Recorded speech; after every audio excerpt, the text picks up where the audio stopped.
Tuesday Night Baseball. Good evening, gang.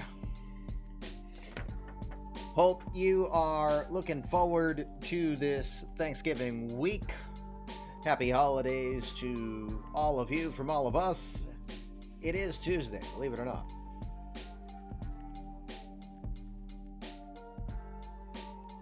But in your case, CBC, it's just the day that ends in Y. Your normal greetings, that's okay. Plenty of time to do greetings at all times.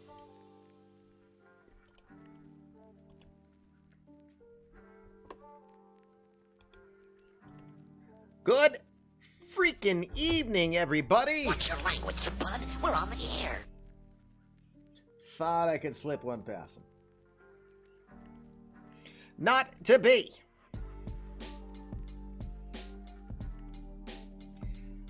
Last broadcast for this week due to Thanksgiving. We'll reconvene on Sunday. What time to be determined?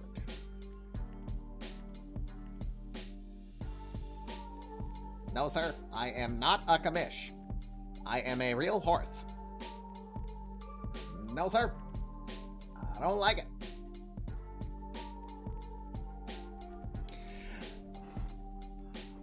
All right, enough of what Mr. T would refer to as jibba jabba. Let's go while we're young. Shut up, fool! Why don't you flip the screen so that these people can watch the show? Fair enough by me. Let's do it. Welcome. Come in. Fresh victims for my ever-growing army of the undead. Sir, you have to let go of the button. Oh, son of a bitch. Hello, everybody. Happy Tuesday before Thanksgiving. So let's make it Thanksgiving Eve. Who cares? It is the Fluffy Kitty Ninja Show. It is the home of the eMLB universe. And we welcome you here for some Tuesday Night Baseball as we get ready to watch some AL Central action here on a slightly different day. Normally, Tuesdays to you guys are 3 sim days where we do Monday, Tuesday, and Wednesday, stopping on Thursday. But due to the schedule this week, and because we've given up a lot of time already due to the draft and all that, we're doing 7 days to be simmed today. 1 day is already down. If you are in the Discord, you know what's already happened here on day 1.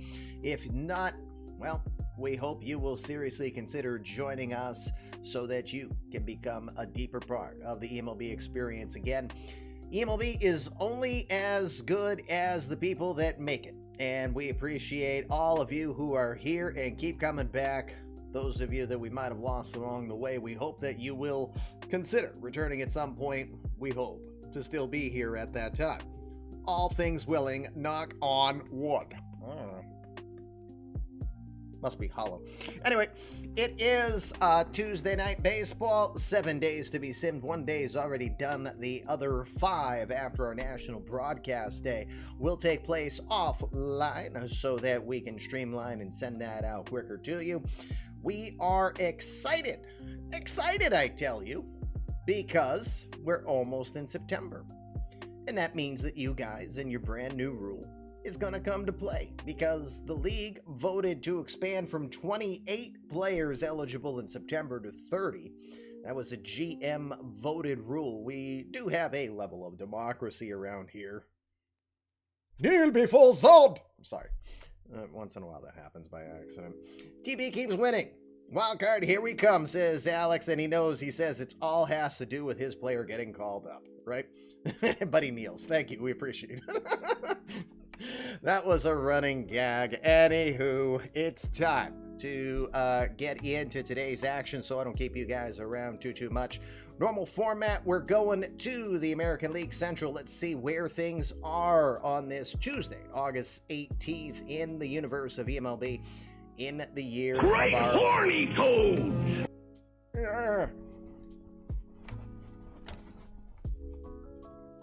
I might as well join Yosemite Sam just at that particular moment. Tranquil!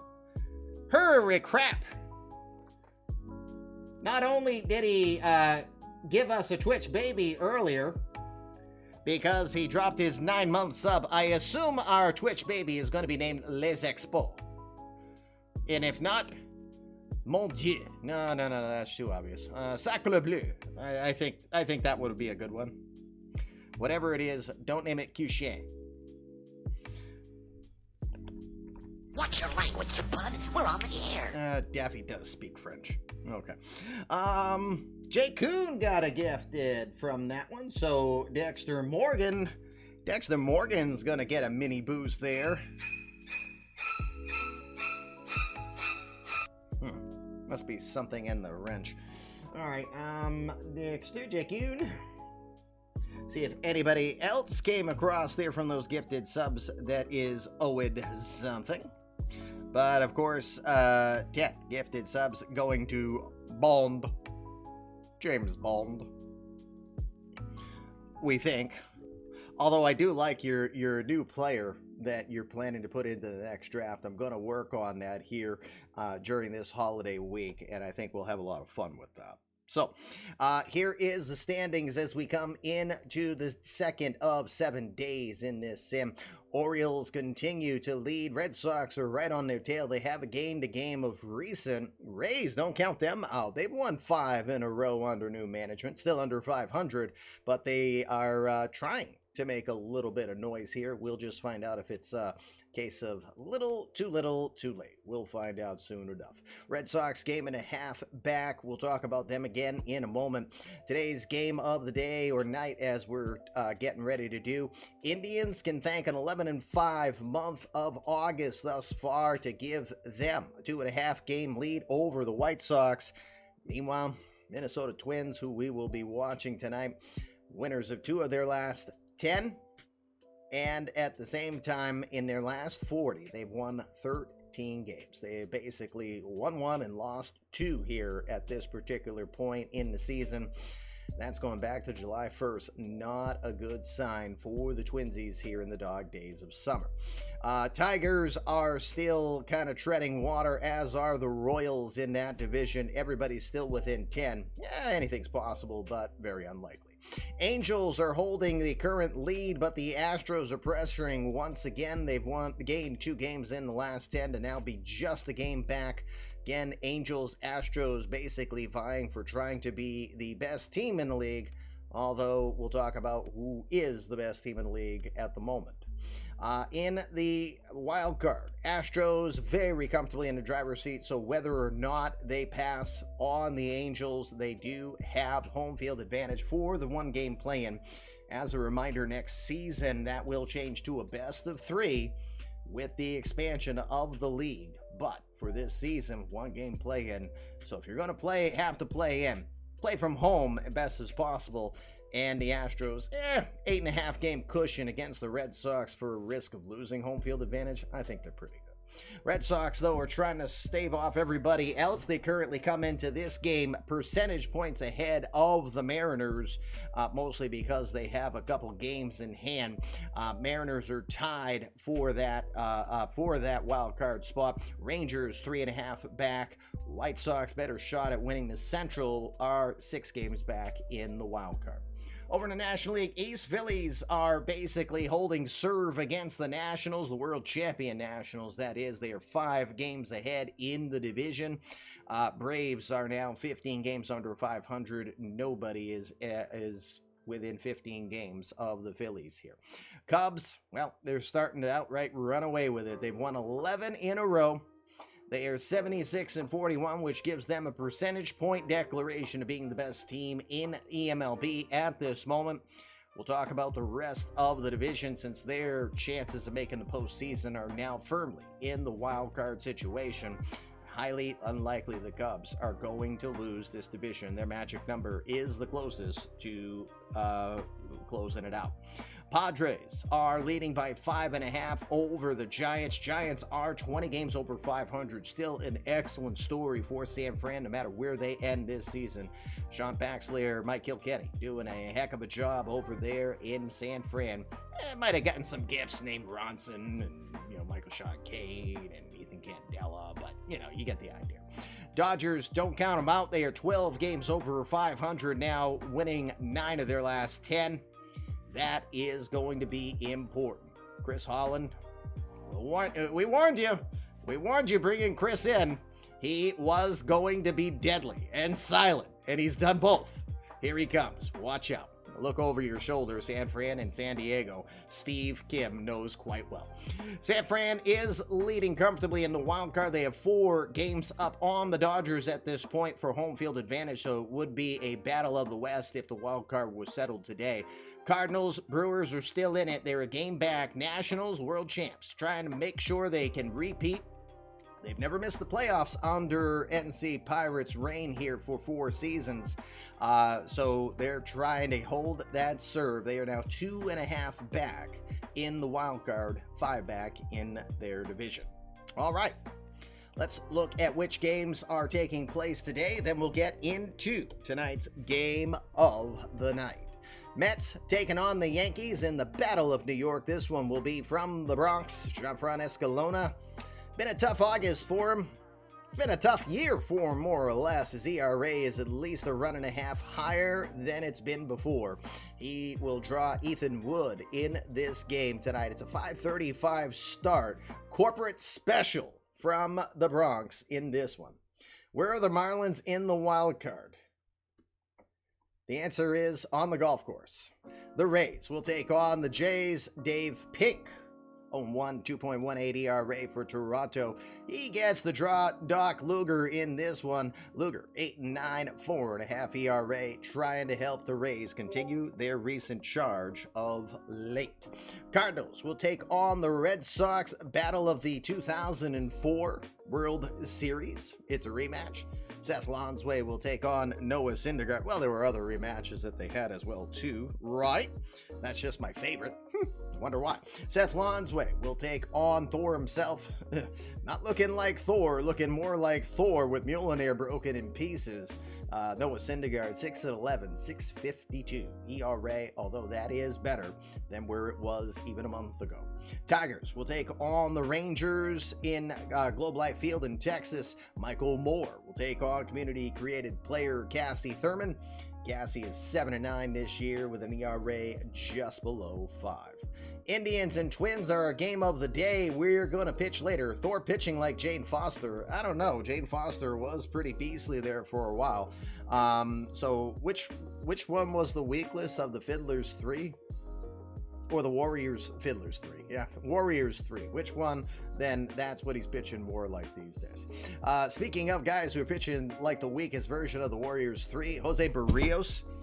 Why'd my phone just drop on me? What the heck? My phone just went wonky on me. I got to keep it near me because the wife is not here right now, and in case there is any need for anything. The Royals will send Jose Barrios to the hill. He's 1-8, 6.81 ERA. The Scottish Screwball. Love the name. Marty McCleary, 5-13 this year. ERA just under 5. My attempt at a mic drop, it didn't work. It sure did not work. Final game in the American League is at T-Mobile Park. The Mariners will take on the Orioles. Orioles continue to rule the American League East for the time being. Jose, can you see plate Barrios? No. Justin Fuller, known as the Phenom. The left-hander's 10-8 this year, 3.5 ERA for the M's. They'll take on Brandon Woodruff. Ken Rodriguez of the Yankees is in the house. Hey, Kenny. How are you? Happy Thanksgiving to you and yours. In the National League afternoon game is interleague battle. Astros doing battle against the Diamondbacks in the desert. Forrest Whitley will do battle against Jared Southard. Southard, great year for him, 6-5, 2.95 ERA. We're doing well. Thank you for asking. Glad to see you. Now spend your boost that you have available. Because I think Pete and the Yankees would appreciate that very much. Or you could work on your pitcher, Sam Lozano, who I think is signed, I think. Pirates will take on the Brewers. Kyle Freeland back in Pittsburgh, hoping to have a revival there. Scott Walker Buehler and Buehler. 13-6, 3.43 ERA. Been a main reason the Brewers are still in the battle here, despite all the changes. A lot of changes in Milwaukee this particular year. Again, Buehler taking on Freeland and the Pirates. You promised to spread some of the love between the two. All right, I'll believe it when I see it. Angels will take on the world champion Nationals in what? Oh, that's a good battle in itself. Of course, we saw those two teams compete back in the 2024 World Series. Shoeless Sean Clisby, 12-4 this year, mid-4 ERA. He's going to take on Ty Madden. Madden now 10-3 this year, and an ERA 5.35. Yikes, those aren't great numbers, but they got plenty of wins between these two potent teams. That's an 8.05 start at the nation's capital. Cubs winning 11 in a row will have the Reds in town at Wrigley. Alberto Sojo continuing his impressive run. He was good surprise pitcher last year. 7-5 with a 3.7 ERA this season. He'll take on Brendan Two-Way McKay, who just signed a one-year extension for $1.5 million to stay in Cincy. McKay is 2-2 with a 3.31 ERA. Have to get ready to give the driver briefing for the GT3 fixed series. You bet, bud. I have to catch up on what changes were announced on GT3. I have no idea what's going on. I just know it was talked about in our Discord for our race team. Giants have the Marlins in South Beach. Rich Heisler's going to take the hill there, 4-9 with a 4.5 ERA. Sandy Alcantara looking for win number 9 this year. His ERA is 5.19 at this point. Hello!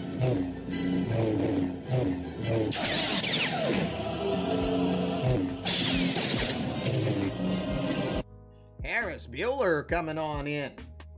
He heard Walker Buehler. He says, "Oh, present," and hit that by accident. That's my guess. Thank you, Harris. Appreciate you doing that. Let's see. Brett Gardner. Hey, Brett Gardner's in our Discord. And no, he's not. He's not. But Bobble, you are welcome. Glad to have you here as a first-time chatter as well. And a courtesy reminder that if you've been gifted a sub, well, you've been invited to create a player in this universe. You're going to hear us mention CCPs. That's short for Community Created Players. We want you to be a part of our universe so we can tell your story. Gives you something vested to come check back into on a regular basis. There's the Discord. There's the story. So again, Bobble, you are one of those who was just invited to create a player. Join us in the Discord and ask around. We'll get it taken care of. Where were we? We're on to Colorado as we have the Braves taking on the Rockies at Coors Field. Dakota Hudson, 6-7, 4.25 ERA this year. Man, it's still funny to anybody not named Andrew Alexander that Dakota Hudson no hit the St. Louis Cardinals just weeks after being waived. And he still says it was worth doing. Bobble, thank you for hitting the follow as well. Max Fried will be on the hill for the Braves in Mile High Air, 4-12, 6.10 ERA. You think that's not going to get any better right away. Oh, see, there's Andrew. He's right there. He's big deal. Meanwhile, we all know that mentally when that happens, we're all in the corner, fetal position, and like, why us? Why us? Anyway, White Sox will take on the Dodgers in Chavez Ravine. Again, the Dodgers have been red hot of late, winning 9 of their last 10. The guy who calls himself the GOAT, Luke Wander, 6-5, 4.37 ERA. That's a community created player of those of you who remember Luke, who was always hanging out in Shamrock streams. That is his created player. Denny Martinez is 8-4, 2.34 ERA for the White Sox. Should be a good one in Los Angeles at 10-10. Final game on the docket has the first place Phillies taking on the first place Padres in a possible playoff preview. Andrew Hunter, the Leviathan, we saw his major league debut on our Sunday broadcast. 1-0, 2.7 ERA. He'll try to go 2-0. Yazel Sierra will stand in his way 5-3, 3.05 ERA. And who knows, maybe there'll be a reason to actually hit this button for once for the Padres.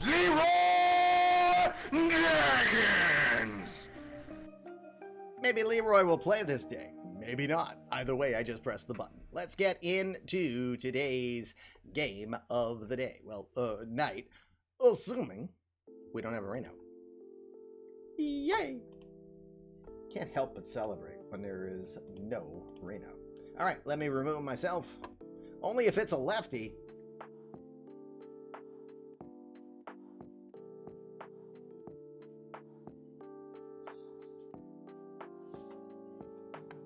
He's turned into Platoon. Leroy Platoon.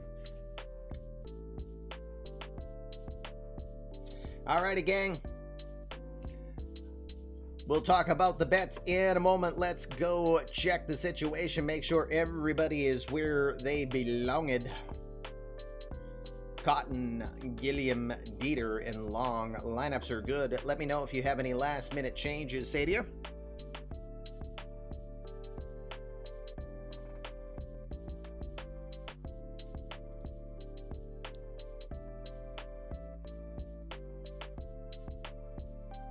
None here, he says. All right, well, let's look at the bullpen situation, starting with Drake Davis.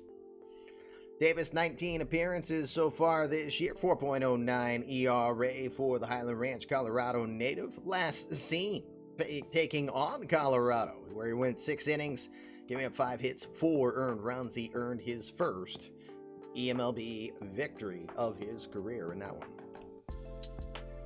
Elliot Ashbeck. Ashbeck last pitching on the 13th. Remember, today, game date is the 18th, so that was 5 days ago. Took the loss. It's his first loss on the year.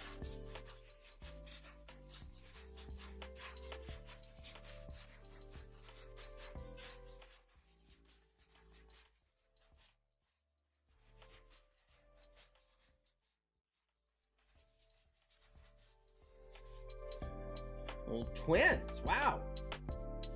He did a tier 2 gifted sub over to Schmidt Fan, which Schmidt Fan, of course, has a creative player, and he's going to get half the boost. So if you're getting a 3, then that means he gets a 1.5. It's the only way to do it. You know, I got to be fair. Thank you very much for your kindness on the tier 2 gifted sub. Schmidt Fan, we will get that added to your account later tonight. Anyway, Elliot Ashbeck, 0-1 on the year, took his first loss in his last appearance, losing to the Rays in a 7-6 game in Tampa. Been a good year for him. The whip has been considerably better than it was last season. It's about halfway through his year in regards to amount of innings that he pitched last year. Strikeouts have been way down, but he has pitched to contact and pitched well. Hunter Brault. Brault pitching just a little bit better than he did last year, but he is pitching in a relief role where last season he had 32 appearances and over 190 innings. Definitely different life for him.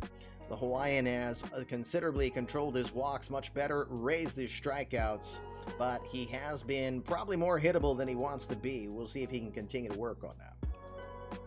Zach Gallen. Gallen now 31 years old, 2-0 this year, 2.92 ERA. Here comes random stat from Tranquil Hill Farms. What did someone say the other day?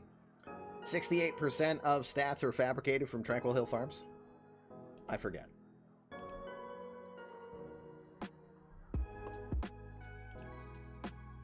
Philip Hopvis. The German, 22 years old, 3.6 ERA in his eMLB debut year, 60 straight innings of work. He has brought some German heat, 10.2 strikeouts per 9 innings. He has been impressive in the role that Cleveland's used him. Joel Suelflo, the Looney Tunes, very likely to get the day off today of anybody if there's an option. He did last pitch back a couple days ago. 2 innings of work, just a walk allowed in that time. And that fabrication stat percentage is right. And confusion's your middle name. You know what your middle name could be, Dukeston? It could be community creative player because you're eligible. All you got to do is just send in the template in Discord. Great horny toad! Dear Lord in heaven, you guys have gone crazy. JR coming in and dropping a Yosemite Sam dance on you. There's 10 more gifted subs. Thank you, JR. Harris is gifted. Tranquil's gifted. Twins gifted a tier 2. Now JR's gifting 10 subs. Really Vanilla Gorilla got one of them.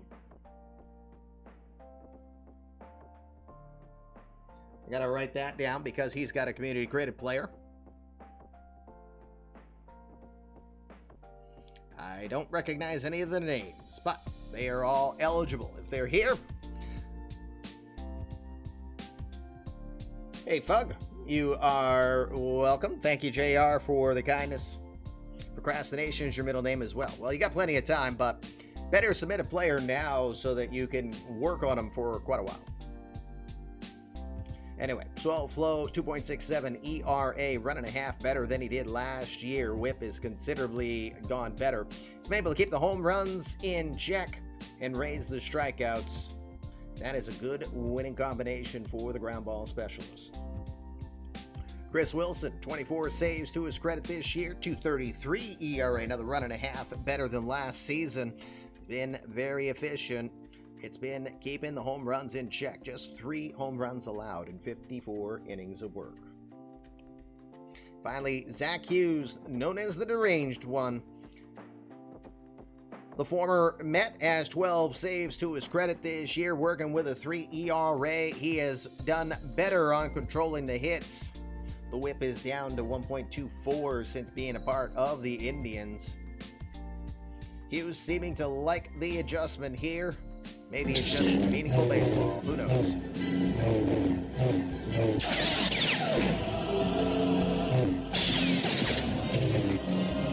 More Jedi Cats in the chat, and who would have done it but Qui-Gon Jimmy himself. Attica, Attica. And Aviderci is one of those that got it, so he's going to get a half boost. You guys are keeping me busy tonight. Wow. Are we at a level 4? You guys are nuts. I love you. Minerva's passing out pizza, but this channel is turning into a deli with all these subs. Ha! Ha! Ha! Ha! Ha! And oh, by the way, there you go. All right. That's your Cleveland situation. On to Minnesota. Great horny toad! Oh my goodness. Did I miss something today? Now Extreme is gone to the extreme. You guys are monsters, I tell you. I'm a kitty cat, and I dance, dance, dance, and I dance, dance, dance. Cat, I'm a kitty cat, and I dance, dance, dance, and I dance, dance, dance. Cat, I'm a kitty cat, and I dance, dance, dance, and I dance, dance, dance. Cat, I'm a kitty cat, and I dance, dance, dance, and I dance, dance, dance. Cat, I'm a kitty cat, and I dance, dance, dance, and I dance, dance, dance. Great horny toad! Oh my god. I am like so lost.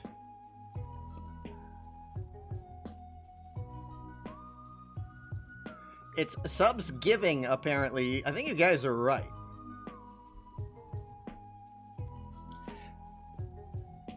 Ken, yeah, I gotta switch your lineup. Sorry, I got a little overwhelmed by all of the kindness from the chat. You guys are awesome. Twins, Jake, thanks again. Tier 2 sub, this time to former eMLB friend Z-Dub, Zach Wisniewski. He's got a creative player.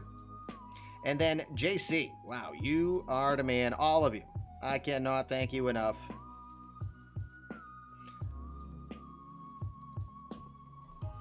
Giving thanks to the commission, eMLB. Well, I sincerely appreciate it. Ken, do you want me to recreate the lineup that you gave me? Because this is the lineup you requested. You slid Robles down a few. You've got Adames 5th, Casas 6, Robles 7, Great then horny toad! Guillaume and Courtney, and Harris? You again? Wow! You did 5 earlier, now there's 10 more? Why? Goodness. How high of a... Where are we with the height? Level 6? There's such a level? PJ got one. So PJ needs to get a gifted. That's Slambino. I believe that's a Cleveland prospect. Oh, they're uncapped. That's right. And it does X amount of recommendations if I remember right now. All right. So that is the lineup that you sent. So you're good with that. You wanted Robles slide down to the number 7 spot. Okay, you got it. Now let's look at the bullpen situation for Cleveland for Minnesota before we get to tonight's betting. Joe Germer, happy birthday, Joe. You're 27 years old today, 12 saves to his credit.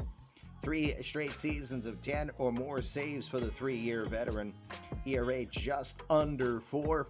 Whip has been up this year, mostly due to walks. Wear a bonnet.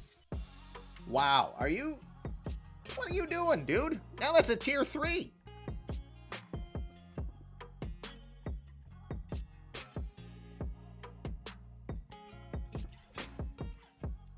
To 69 Mets fan. You guys are awesome. Thank you again.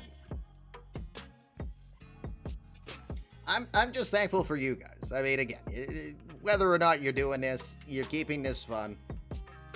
We enjoy our time here, I hope. We're going to enjoy our evening.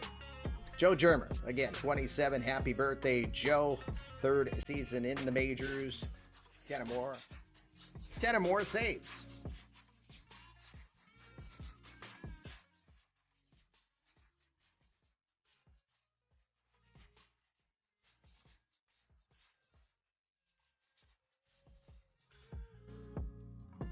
Great horny toad. Dear Lord.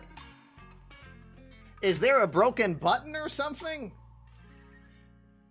Did someone let their kid just keep pressing the button and they're ordering like a million encyclopedias? And encyclopedias think that they're back? Game time delayed due to making it rain delay. Yes, very much. You're here for the horny toads. Yes. Indeed. There's plenty of horny toads here today. You guys are insane. We love you, but you are insane. Holy crap, Ashley Sanders even got a gifted sub. We love it. All right, hold on. Cough up your phlegm. Thomas Hackemer. The Floral Park, New York native, 2.7 ERA in his 10 innings of work this year. The former Pirate. The right-hander. Hey, serial killer. Matt Mercer. Mercer pitching back-to-back couple days ago. He's gone 2 1/3 innings here of recent. You need to do a research paper in the early 90s. Where are the encyclopedias? Someone's kid accidentally ordered all of them and sent them to the Fluffy Kitty Ninja show. We don't know when they'll get here, though. We hear they're being shipped by Pony Express.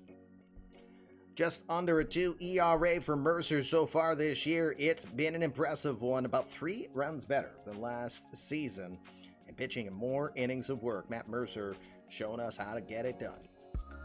Daniel Procopio, the Toronto, Ontario native, just won his 6th game of the season a couple days ago against the Tigers in a 14-2 victory. Right place, right time. You have earbuds on? Minerva.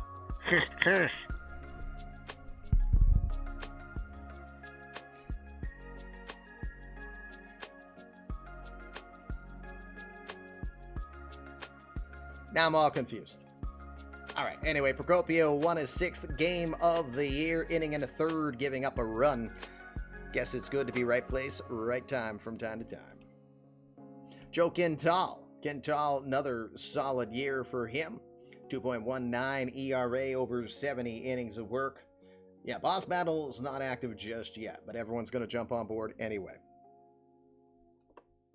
Why not? At least you know they're alive and they're active. Andrew Vasquez. Wow. Level 7 hype sub. 59 gifted subs. You guys are animals. You know, now the problem is my wife went out and Christmas shopping. She's going to think that happens automatically. And I'm going to be like, no. No, the last thing you should do is expect that. Get Fluffy. All right, I'll jump in on Boss Battle so we can get Fluffy. She's going to be like, oh, so if I go shopping every time you stream, will that happen? I'll be like, no. No. Vasquez, the 32-year-old, 3 2/3 scoreless thus far since being called up, had not pitched in the major league since 2023 with these Twins. Wife spends money, suddenly there's an influx of funds to make up for it. No, I will tell her tonight stunk, that nobody came, and I just talked to myself, and she'll say, well, that sounds pretty normal. That's exactly how that will go. You play chicken with the train, play chicken with the hype train. I'm trying to do the beat, and I probably butchered it for you. I'm sorry, Red Scott. Alfredo Vela. Listed as tired, but he only threw 25 pitches a couple of nights ago. Inning of work in that 14-2 win. Couple walks allowed. And finally, Noah Song. Song, the 29-year-old, part of this closer by committee set up here. That's like fighting a Cerebus, right? Probably. More like fighting my doppelganger, but I'm French, so I just fight myself because I'm just totally opposite of what I want to do. 10-6 this year for Song, 8 saves. Guy's been involved in a lot of decisions.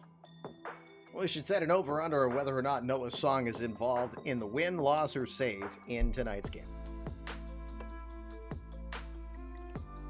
All right. Wow, you guys are insane. I was trying to start this game earlier, but here we are. Yay for Fluffy. Huzzah! Fluffy in the house.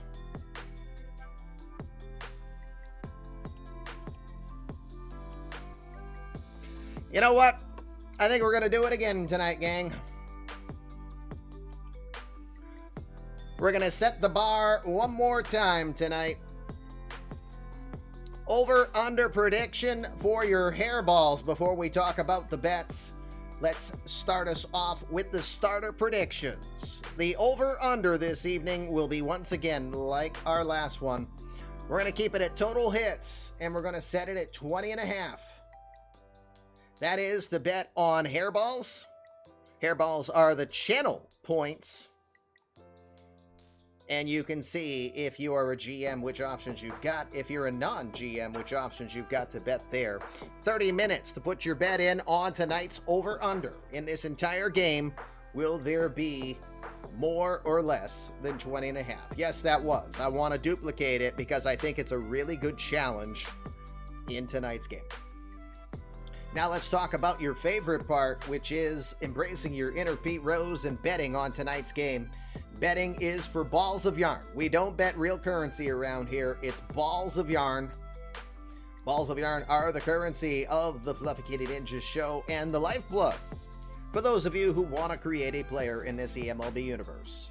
For every 1,000 balls of yarn you have to see what you got, exclamation points.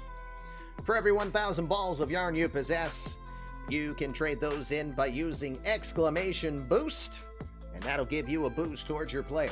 But if you're the type that really likes to play with your balls, that's what she said, of yarn, you pervs, then you can wait until you've got 5,000 balls of yarn, and when you trade those in, use exclamation mega.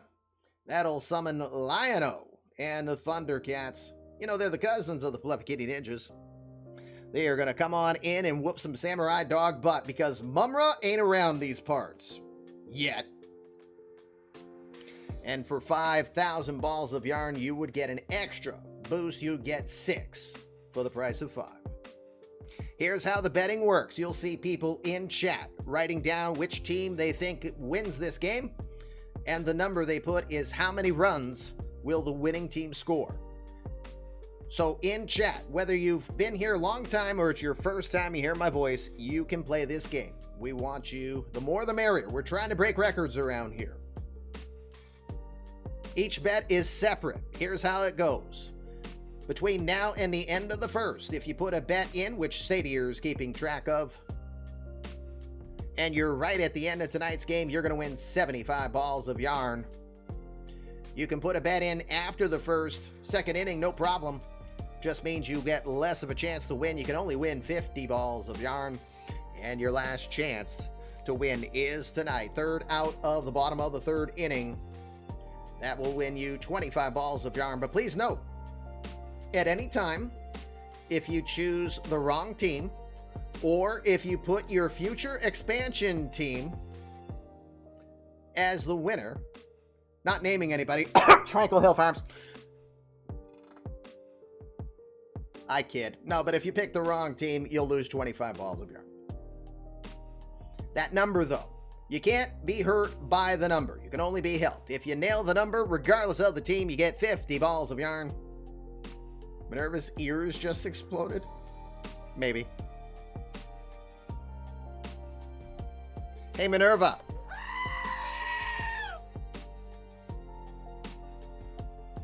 If you nail the number, regardless of team, you win 50 balls of yarn. So even if you pick the wrong side and lose 25, you gain 50. You'll still be winner, turkey dinner. Remember, it's Thanksgiving this week, so it's turkey dinner. Here's tonight's eMLB Game of the Night lineups. Starting with the Cleveland Indians, 11-5 in the month of August, 2.5 ahead of the White Sox to this point. They are the third toughest team to hit home runs against. They are also the third hardest team to get on base via the walk. Tonight, Eric Farrell, the former Padre, will lead off in center field. He sold 13 of 18 this year. He's hitting .327 since the month of July started.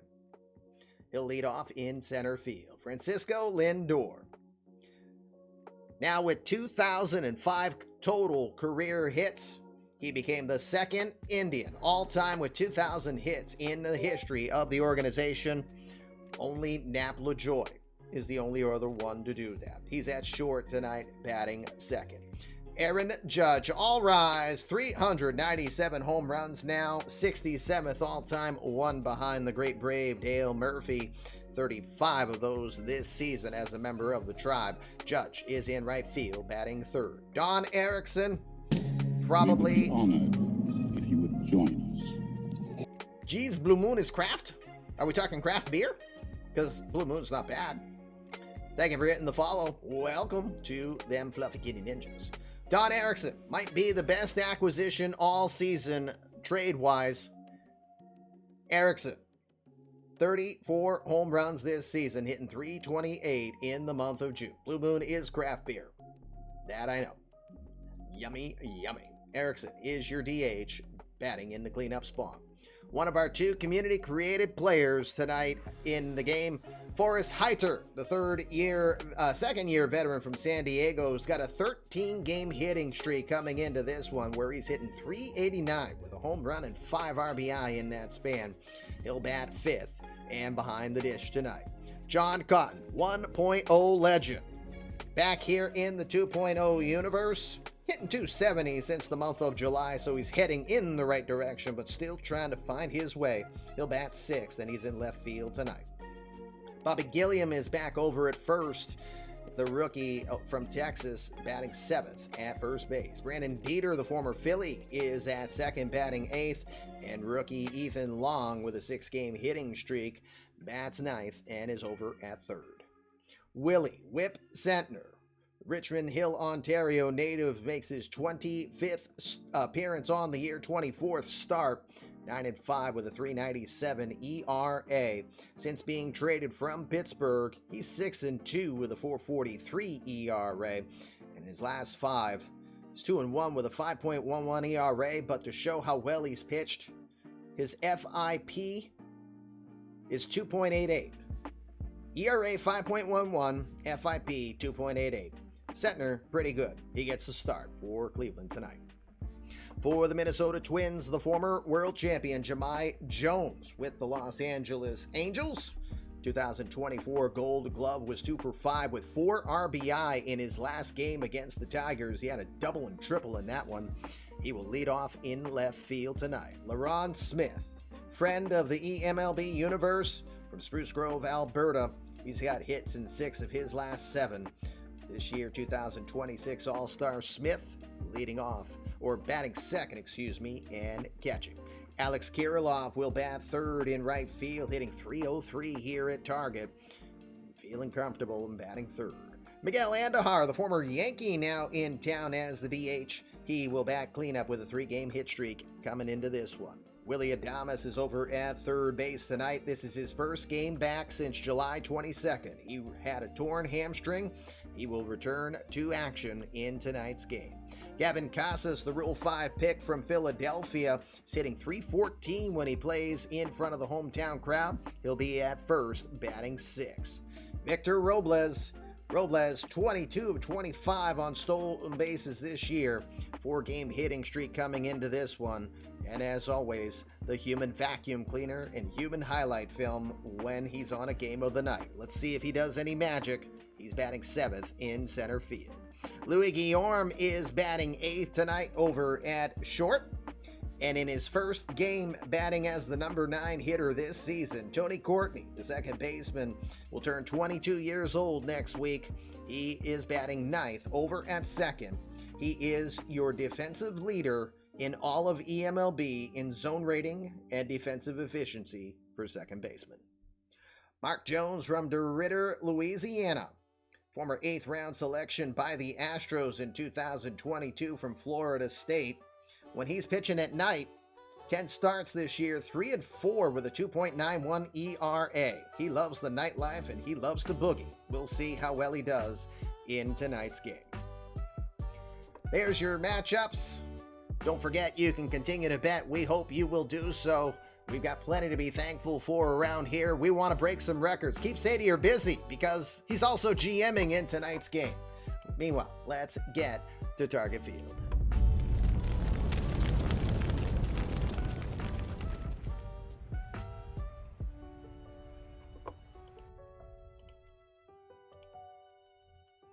Welcome to Le Target. Holy crap, the widgets want a widget tonight, guys. I didn't have to change anything. Welcome. It is August Baseball here on the Fluffy Kitty Ninjas show, and we got an AL Central matchup for you between the Twins and the Cleveland Indians. I was like, the Twins and the Twins. No, no, and no. Tribe taking on the Twins in this one. Let's look at your defensive alignments before we get this one underway. Jahmai Jones is in left field. He won a Gold Glove in 2024. Victor Robles is a 3-time Gold Glover. He's in center. Alex Kirilloff is in right field. Third base, we'll have Willie Adames over there. Louis Guillaume is very nimble with the glove. He's at short. Most likely Gold Glove winner this year, Tony Courtney over at second. Gavin Casas is over at first. LaRon Smith is behind the dish. If you're wondering what ratings are important here, eMLB uses a scaled rating system of 1 to 20, so you can rate how good everyone is in their spots. LaRon Smith again behind the dish. On the hill tonight for the Twins, the 24-year-old known as MJ. He's from DeRidder, Louisiana. That is Mark Jones. Jones, a 1.0 name, makes his 2.0 living here with Minnesota thus far. It's his second year. He was with the Cardinals last season. It's his 15th start on the year. He's gone 4-6 with a 3.63 ERA, 89 and a third innings of work. He's given up 88 hits, 36 earned runs, allowed 11 by homer, walked just 22, and struck out 67 this year. Upper 90s throw, but pitches still more to contact. He'll throw the fastball, works a sinker in there, and he'll also mix a slider and changeup that definitely could use some work. Jones, again, an 8th round draft pick out of Florida State by the Astros back in 2022. Again, reminder, you can bet on channel points tonight. Over under for the game is set at 20.5 total hits by both teams combined. Where do you think it's going? Win some balls of yarn, or excuse me, win some hairballs, which can help you boost your player as well. Now, let's get our started. Eric Farrell will lead him off for the Tribe. Farrell from White Plains, New York, 27-year-old, enters play, hitting .296 this year. 1 homer, 35 runs batted in. What are you watching if you've never been here before? It is a traditional online league. Yours truly is just the commish. I don't run a team. I don't do anything but keep the universe running, and here to tell the story and hopefully entertain you and drink some cerveza in front of you as well, which hopefully you have yours. Speaking of, just in case you're wondering, tonight's choice, getting a little festive, Sam Adams Winter Lager.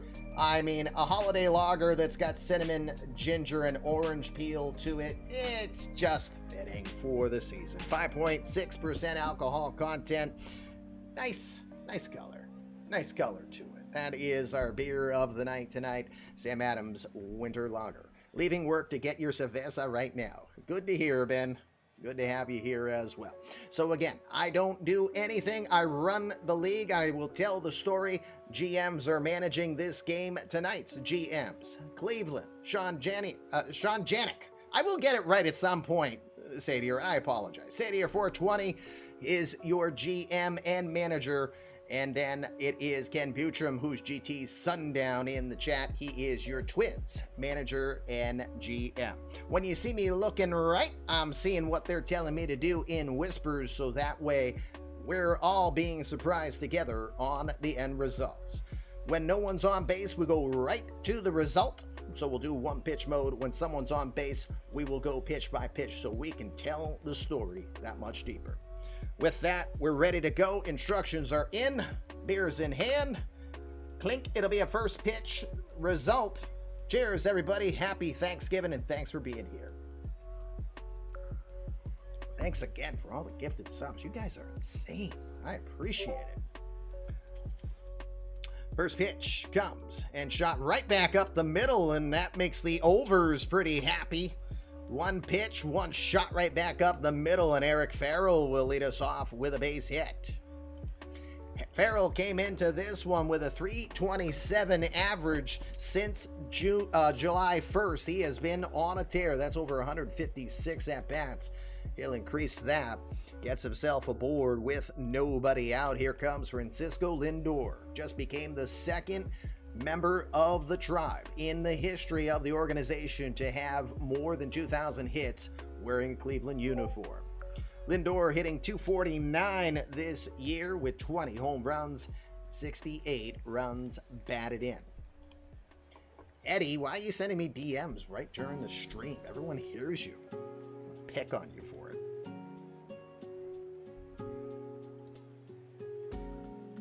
Yes, I know, but that's because I need that to hear if anybody activates a boost, because those sound effects are over there. So everybody point at Eddie and laugh. Just kidding, Eddie. First pitch to Lindor, checks the swing. It is a ball, but meanwhile Smith guns it down to second. He's gonna throw Farrell out. No, God! Boom! Farrell, who had 13 steals in 18 attempts, ends up going 0 for 1 here tonight as a perfect strike from Smith gets him out. We've got one out.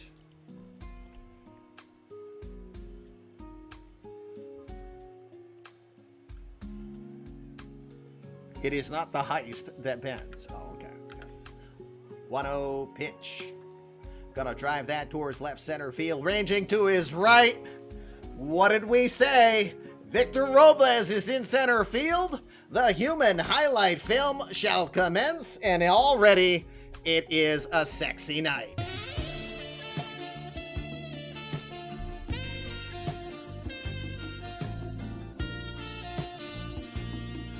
Victor Robles, 3-time Gold Glove winner, and always having to have the most attention paid to him during eMLB game of the day or night. How many does he have?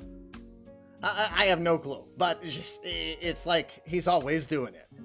Robles, beautiful catch on robbing Sadier, but Francisco Lindor of another hit. We've got 2 outs now.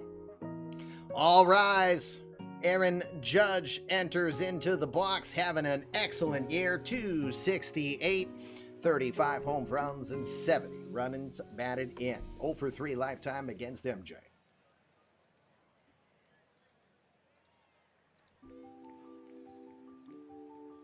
And hopefully you guys are clipping beautiful things like that so we can show those off later. It'll just piss off NC Pirate because he's still mad that Robles did not re-sign with him. The 1-1 pitch. Well struck towards left field. This one is maybe up in the wind, moving over and getting under it, making the play, and retiring the side is Jahmai Jones. It's a weird 1-2-3.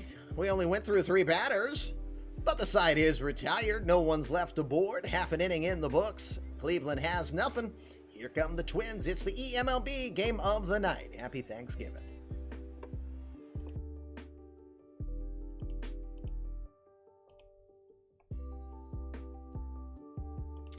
Bottom of the first here at Target Field. No score for the Indians in the top half. Let's get ready for the bottom half. We'll introduce the Cleveland 9 in the defense. John Cotton is in left field. Eric Farrell is your center fielder. And Aaron Judge is in right. Ethan Long will be over at third base today. Francisco Lindor, 3-time Gold Glover, is at short. Brandon Dieter is at second. And Bobby Gilliam is your first baseman. Forrest Heiter, community-created player, is behind the plate. And on the hill for the Tribe, the 26-year-old Canadian from Richmond Hill, Ontario, Willie Sentner, nicknamed Whip. Whip Sentner, 24th appearance on the year, is his 23rd start on the season. He's 9-5 with a 3.97 ERA, 6-2 record with a 4.43 in his time as a member of the Indians. This season, 113 1/3 innings of work. He's given up 114 hits, 50 earned runs, allowed 15 as homers. He's walked 22 and struck out 91 to this point. Quick boss battle jump in. Sentner throws mid-90s with a fastball, works in a curveball. Curveball probably his best pitch he offers, throws a changeup and a forkball as well. It is his 3rd season in the majors. He's a former 2nd-round draft pick in 2021 out of Clemson.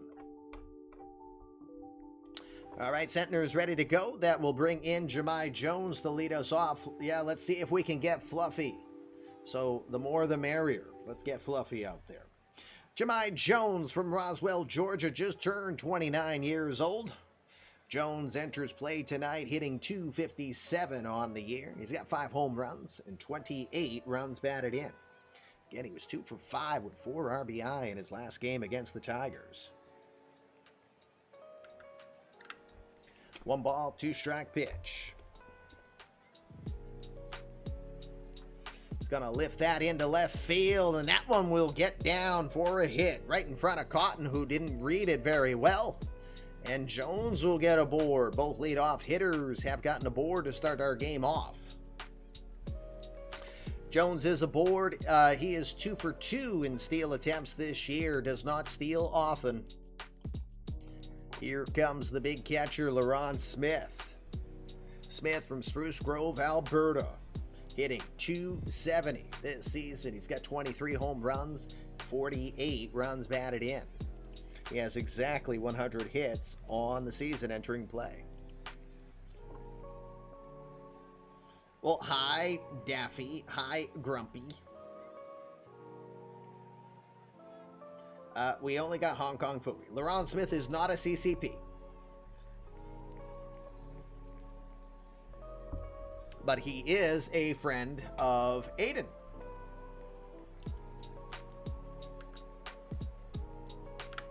First pitch to Smith, right down the middle for a strike. That was a forkball.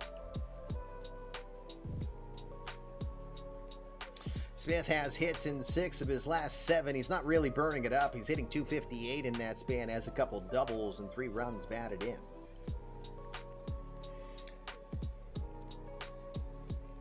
Proving that not all of Aiden's friends are imaginary. There's some truth to that.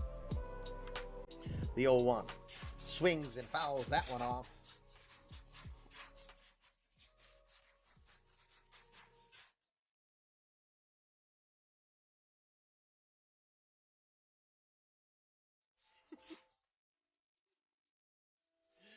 And that's with a lot of Let's go Chara Rangers. bunnies. Let's go Rangers, says Grumpy. Well, Grumpy, thank you very much. One more sub away from a Twitch baby for us, as that's your 8th month. We appreciate that. Again, you just boosted on your player and starting to build that up some more. I know you mentioned a birthday is coming up for your player in the near future, which will raise your age cap on how much you're allowed to boost. No balls and 2 strikes to Smith here as we get back to play. The 0-2 gets the call, strike 3 on the inner half. Smith didn't like the call. He probably has a fair point, as that one looked a little too far in. What? Yep, but it's the first strikeout on the day for Whip Centner. We got one out now, bottom of the first, and Alex Kirilov will come to the box. Kirilov having an excellent season, 16 homers last year, already really eclipsed that number, 291 this season with 25 home runs and 69 RBI. Still not old enough to drink, yes. First pitch from Centner, floats the curveball in there and cracks it foul. Kirilov looks at the lumber, realizes he busted it, so he will go back to the box for a moment. To the on-deck circle, gets another bat from the bat boy, and gets back into the box with an 0-1 count. Kirilov hitting very well at home this season, .303 average, including 17 home runs. We got a game where the wind is blowing out to right field at 12 miles an hour as well. The 0-1 pitch misses low, ball and a strike.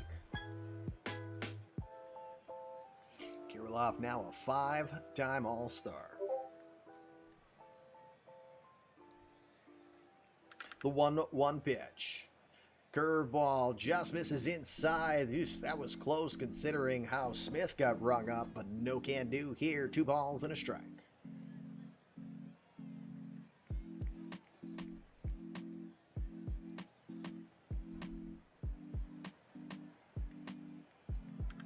The 2-1 pitch. Swings and fouls that one off. Went chasing after one away. Count 2 balls and 2 strikes here. Beautiful night here in Minnesota. Partly cloudy, 73 degrees here at game time. Again, thank you for being part of tonight's show here a couple days before the major U.S. holiday on Thanksgiving. Remember, we are not going to be streaming for the rest of this week. We will return on Sunday. Join us in our Discord for more information on when we will stream, because I gotta double check when my son's game is. I know it's moving around a bit. The 2-2 pitch. Grounded to short. Over to second for 1. Over to first in time for a double play. Francisco Lindor started it off with a good range to his right. Over to Dieter. And then over to Bobby Gilliam. 6-4-3. Yeah, baby. That'll leave no one on. They get a hit, but that is it. 1 inning in the books. To the second we go. If you haven't bet yet, you can still do so, but now you can only win 50 balls of yarn. As a reminder, if you're here and want to bet, we love you to bet, and bets are not real money. It's for balls of yarn. You can win 50 balls of yarn if you pick the right team between now and the end of the second. And if you put a number, and that number is how many runs the winning team scores tonight, that's an additional 50 balls of yarn. What do you got to lose? Go for it. Top second here in Minnesota. Don Erickson will start us off as we've got the middle heart of the order. Don Erickson, Forrest Heitert, and John Cotton are scheduled up. Erickson, 25-year-old from Philadelphia, Pennsylvania. .272 average this season with 34 home runs, 87 RBI. And it's important to remember he started the season as a member of the Milwaukee Brewers and went 3 for his last 32 while he was in Milwaukee. He gets traded here and he's been hitting .290 as a member of the Indians since, with an OPS of 1,015. Sick. Absolutely sick. He's a beast. 2-0 pitch. Slaps it over to short. That one's gonna be Fambalayat from Louis Guillaume. Fambaruski. Go! There's a big E. Erickson, who's not very fast, is going to get aboard. But the Gold Glover, Guillaume, makes the error at short. And the leadoff runner is aboard. That'll give Forrest Heitert, the catcher, the opportunity. Heitert, our community-created player. For those of you who keep wondering, should I create a player? Well, here's why, because we're telling the story of Forrest Heitert, the 23-year-old from San Diego, California. Second year in the majors, hitting .315 with 13 homers and 47 RBI. He's walking into this one with a 13-game hitting streak, hitting .389 during that span. First pitch to a Forrest, sinker, just misses low for ball one.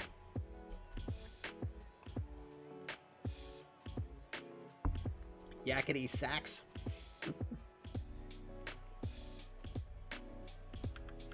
1-0 pitch to Heitert. That one's also low, goes off speed with it. 2 balls and no strikes. Can't spell Guillaume without an E. True.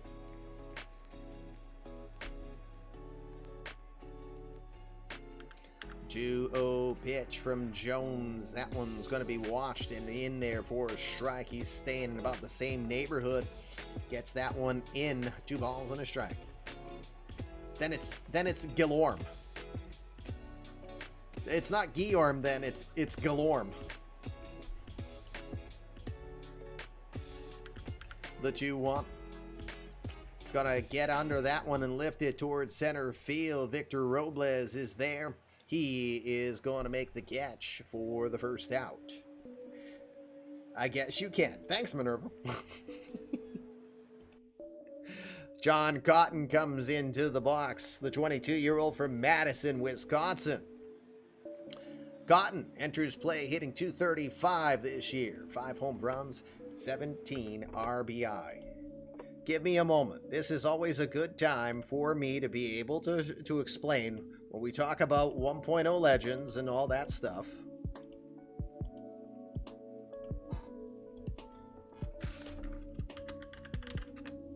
Oh, where are you? Where'd he go?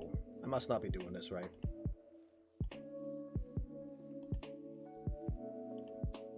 Ah, shoot. All right, it ain't gonna work. I'm just not doing this right, apparently. I was gonna try to pull up the OOTP 11 database, but I haven't set a specific way to draft, to have people that are going into the draft. Cotton, Heitert, and Sentner all come over in a trade as well. Yes, that's true.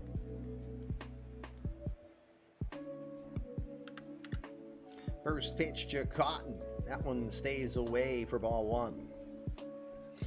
Cotton is hitting .243 as a member of the tribe since he came over from Pittsburgh. It's a first-round pick, 7th overall by the Cincinnati Reds out of Minnesota last season, 2025.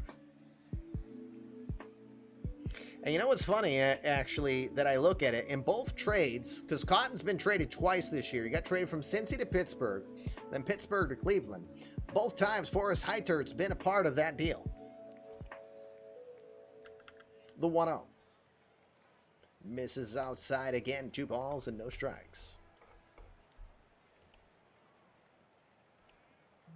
Cotton was a guy that he didn't overwhelm you with power, but he was just a phenomenal at bat. He was basically a 300 hitter in the 1.0 era. 2-0 pitch. Stays low. It's going to be 3 balls and no strikes. Bobby Gilliam waiting on deck here with 1 out. Hey, Chris. 3-0 pitch. Fires it right down the middle for the strike. And Mr. Pirate. Pirate, hi. And you already missed a human highlight film glove play from Victor Robles. The 3-1 from Jones. Swings right through that one. Good movement on the sinker there to work the count full.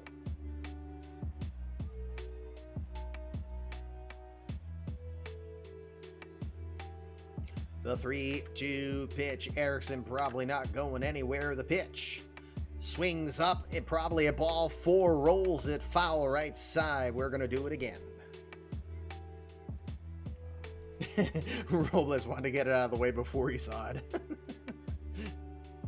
Because he would be like, effing Robles. Because he should be in center field for the Nats still from Pirates' point of view. The full count pitch one more time. Towards left center field. Robles ranges to his right. He's going to get there in time. Doesn't have to make any dives on this one. Pulls it in for the second out. Wind might have helped that one get back in his direction. That'll put out 2 outs now. Erickson back to first. Bobby Gilliam, the first baseman, will come to the plate. Gilliam, 23-year-old from Houston, Texas, comes in hitting .256 on the year. Has 16 home runs and 45 RBI. Pretty good rookie season for Gilliam.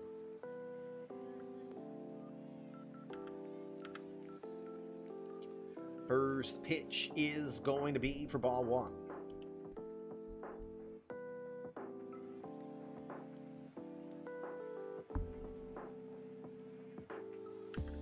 The 1-0 delivery.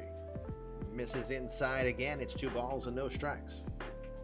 So I'm guessing, Tim, oh yeah, you got it right there. You're right in the neighborhood of the Mega Boost.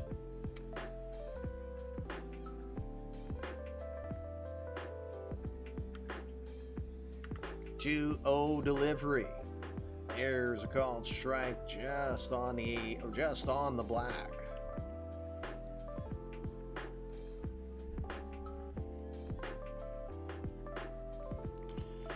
2 balls, 1 strike. The pitch. Misses outside. It's 3-1. It's going to give Ed some and create a new CCP for next year's draft. Love it.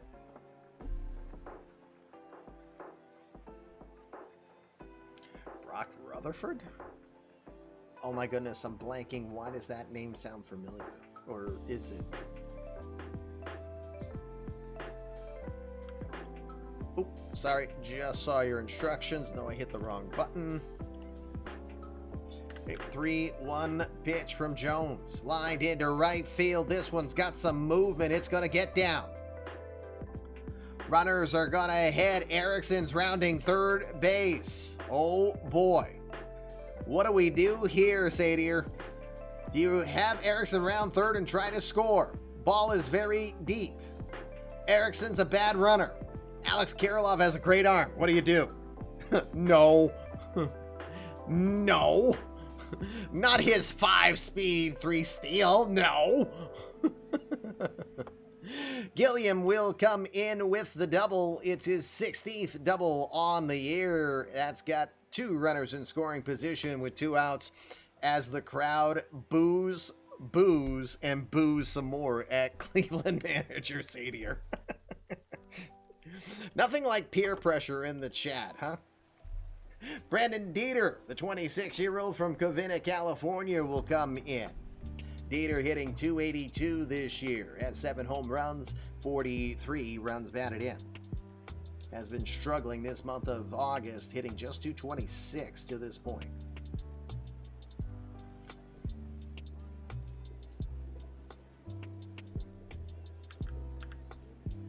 First pitch. It's going to miss outside for ball 1. Okay, the wife is home. They're just getting home from Christmas shopping. So remember the story. You're not here. No one's gifted at all. So we'll just give her a hard time.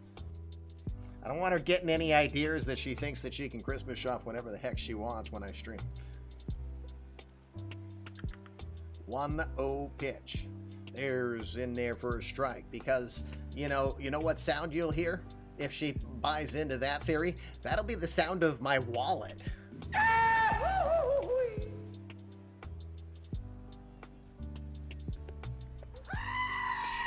Yeah, that one too. That one. So. What did I get you? An expansion team. The 1-1. That one's in there. Called strike 2. Definitely didn't like the call on that one. Say what? Next thing, I'll be pushing you into the closet until everyone goes to bed. Don't forget parting gifts for us viewers. I'm gonna have to start getting the prices right. Music sound. Let's hide behind the chainsaws. Can I be the guy with the hockey mask and go?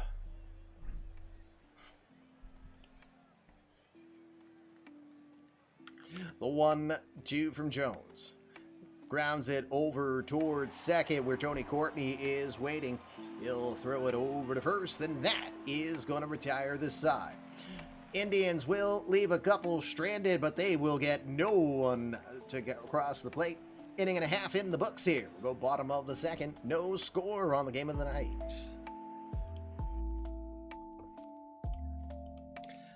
Bottom of the second we go means middle of the order we shall have for the Twins.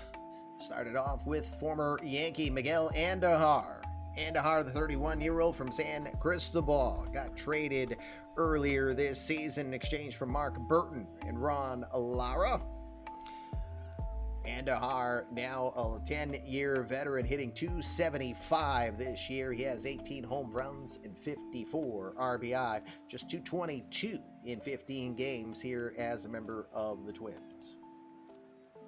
Why not just get into the running car? What are you, crazy? First pitch, gonna slap it right up the middle in towards the shift. Waiting there, Brandon Dieter. Plenty of time to throw Andujar out for the first out. One out. Willie Adames will come up. Welcome back, Willie. Willie playing in his first game since July 22nd when he suffered a torn hamstring, missed about a month of time. He'll return and play third base in this one. Enters play hitting .223 on the year. He has 7 home runs and 35 RBI. Just as good as a real slasher movie. Well, more or less.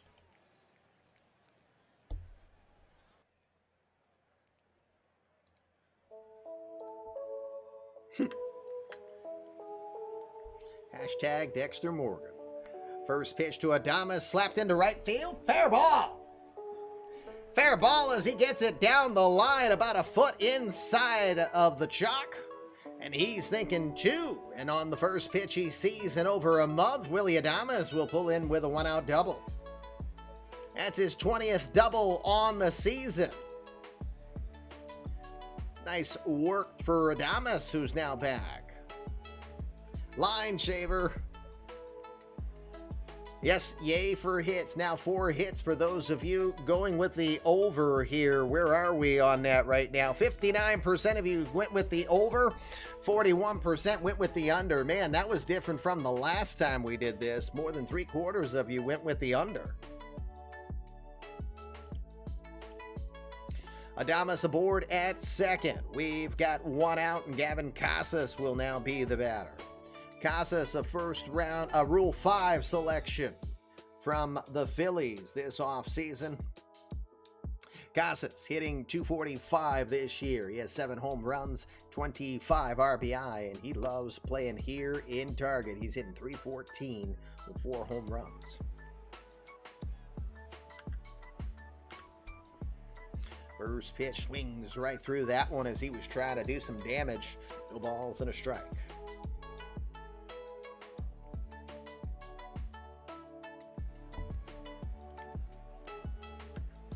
The 0-1.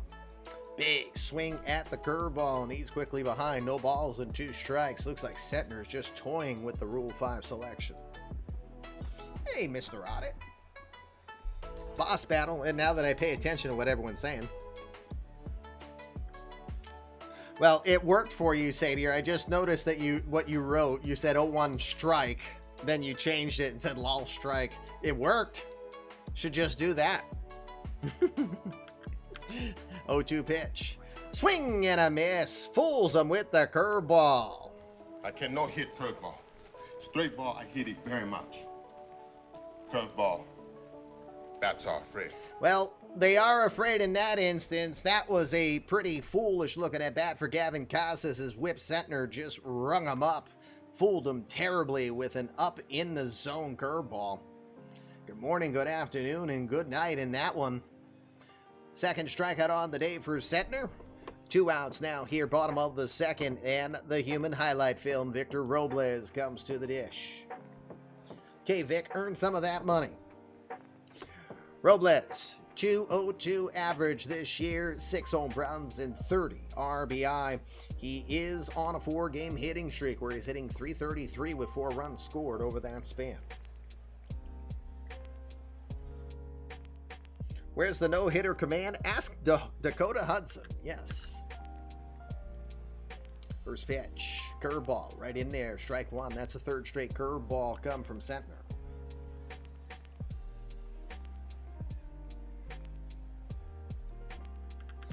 The 0-1 grounds that over towards first. Easy play there for Bobby Gilliam. He'll chase down to first, beating Robles there. That will retire the side. Adames gets a double, but will stay at second. 2 innings are in the books. We'll go to the third, which means it's your last chance to bet on tonight's game. So if you hear my voice and you haven't done so yet, in chat, write down which team you think will win and how many runs will the winning team score tonight. It's now top of the third. Indians will send the number 9 hitter Ethan Long to take on Mark Jones. Then back to the top of the order, Eric Farrell and Francisco Lindor due up. Ethan Long, the 25-year-old rookie from Gilbert, Arizona. Pretty good year for the Rook. .270 average entering play, 10 home runs, 49 runs batted in. Gilbert is a former first-round selection back in 2020 out of Mesquite High School in Gilbert, Arizona by the Indians. Certain ball player is watching Ethan Long's at-bats with interest.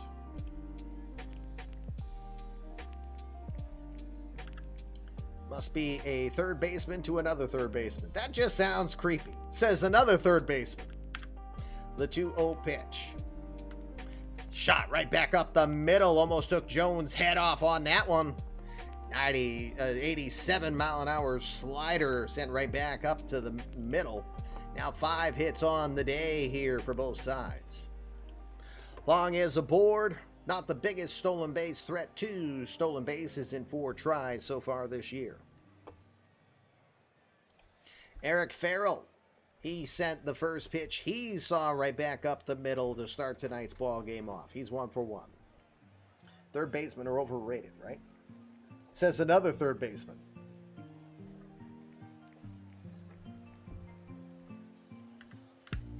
First pitch from Jones is a slider away for ball 1.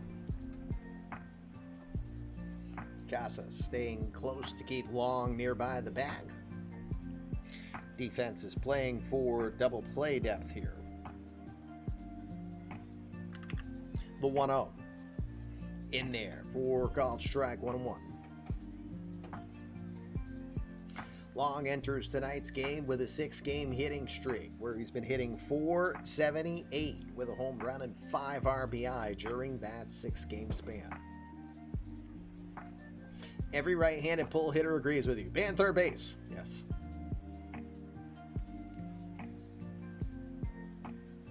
Meeting of the third baseman minds in here or what? Where should we meet? I don't know. Third base! The 1-1. In there. Called strike 2. 1 ball, 2 strikes with Long over at first.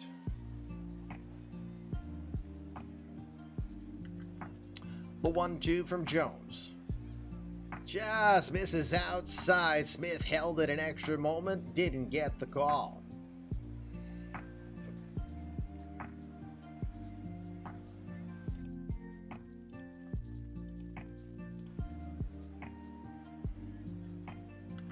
The 2-2 pitch. Rolls it towards second. Courtney has it. He's not going to get an opportunity. There was not a lot of chance on that one. He had to go a long way. He will hang on to it. It's an infield hit for Eric Farrell. Farrell's speed makes the difference. Another hit. 4 hits now for the Indians.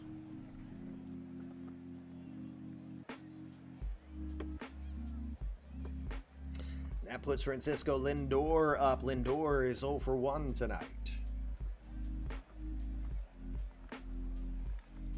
So is, I don't know, the third base community captain? It has to be. Naturally. I throw the ball naturally. Yes. Ball go Farrell? Not very much there. First pitch catches the outside corner with the changeup. Strike 1.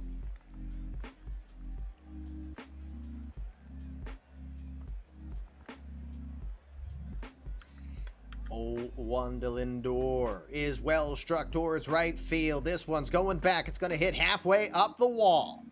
Robles will get to it first. 1 run will score. 2 runs will score. Lindor sliding into third. Save! Gonna be a 2-run triple for Francisco Lindor.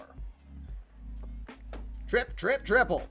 70 RBIs on the season now for him as he scores 2. And the Indians will take a 2-0 lead.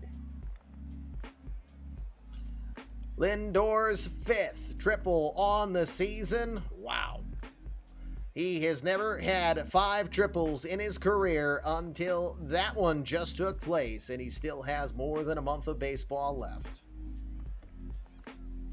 Aaron Judge will come to the box. Judge 0 for 1.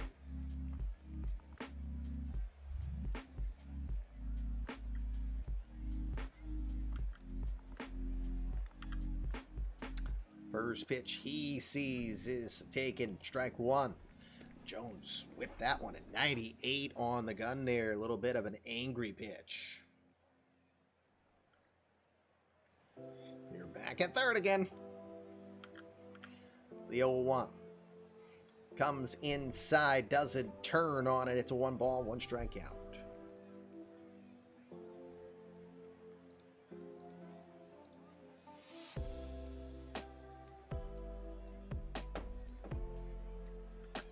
The 1-1 delivery. Inside, 2 balls and 1 strike.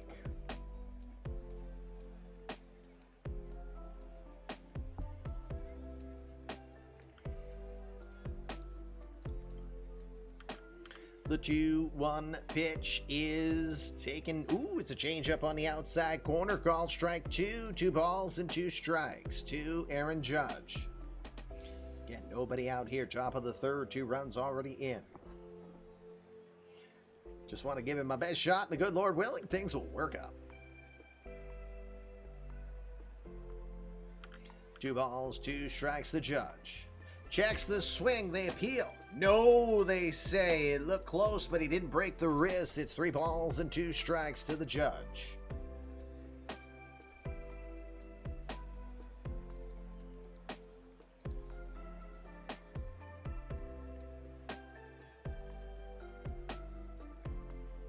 The 3-2 pitch. Swing and a miss. He pulls the string on him, and he got him. There it is. I keep pitching them and you keep missing them. Well, in that instance, he did. First strikeout on the day for Mark Jones as he retires the Judge. 1 out here, top of the third. Don Erickson will try to do some more damage. He's 0 for 1 today.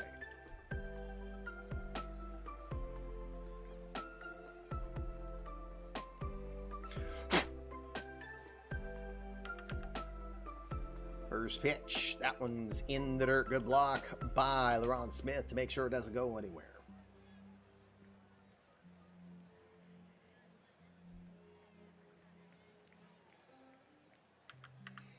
The 1-0. Misses low again. It's 2 balls and no strikes. It's sort of like in bed to the end of everything, except here in the eMLB, we do at third base. Yes. The 2-0 pitch. Takes that one all the way. It's in there at the letter. Strike 1.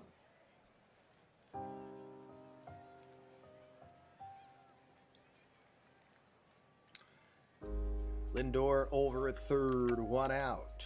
The pitch from Jones. Swings and hits that one foul. That one will find the seats as Smith took a few steps back, but watches it that it's out of play. Denbrew, good timing. You got your bet in time for the third inning. Don't forget, if you haven't bet yet, you can still do so before the third out of the third inning.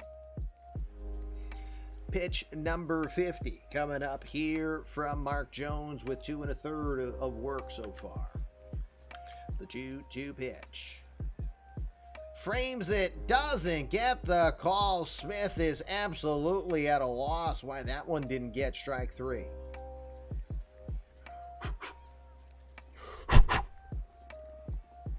I'd say something, but Daffy would immediately respond there, Minerva, so I ain't responding. That looked like a strike to me. 3 balls, 2 strikes, 1 out here. The pitch to center field. Lifting towards right center. Robles going back, still going back. He will make the catch. Say it here, do you want to signal Francisco Lindor to tag up from third and try to score? The ball is deep. Lindor's a good runner. Robles with a cannon for an arm. What do you do? He says, go! The play. Who knows? He scored. It's 3-0. Hate it when it does that. Hate it when it does that because we got to replay the play-by-play.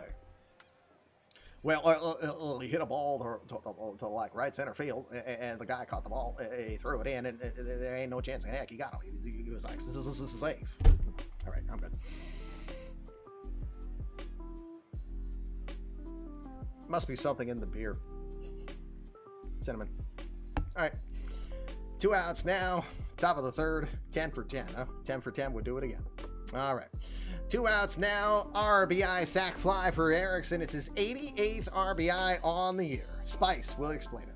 Now do the whole stream like that. Only if Dishnet does Valley Girl for like 3 hours. And then I'll figure out what I want Alex to do when he does the Backyard Project for 3 hours. Cody coming in just in time with his Cleveland 11 bet. 2 outs now. It's Forrest Heiter, the batter. He's 0 for 1. Clip would have been boring otherwise if I didn't do that. Huh? All right, the 3-2 pitch. Just misses low, ball 4. Just a bit outside. Inside. But anyway. First walk on the day issued by Mark Jones. Dish does the PTCS and Valley Girl. That's Blu-ray material. Yes, because like, oh my God. Could you like really imagine just trying to do this for like that long? I mean, it's like so wicked, and you know, when it doesn't go your way, it's like, whatever. But anyway, John Cotton will be your batter now. Yeah, I have a little bit of practice with that. As if. John Cotton, your batter, 0 for 1.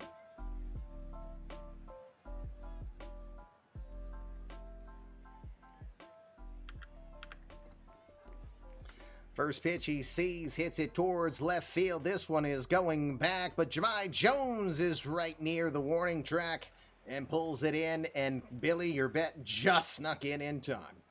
Billy's bet is good. Well, that's right. We're still got the bottom of the third. You're fine. We got plenty of room. You can still bet. Last chance, though. 3 outs remain. 3 for the Tribe. They kick a field goal. The Browns lead the Vikings 3-0. Sorry. Right.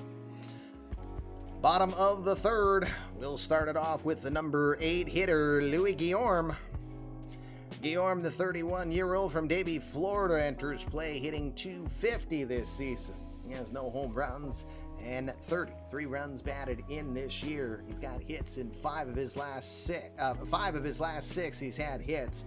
He's hitting at a .318 pace with a couple RBIs. Does Kokamish talk like that? No, she doesn't. Cleveland should trade for Morey so he and Forrest are on the same team. That sounds like an economically financial wise decision to make, Steve.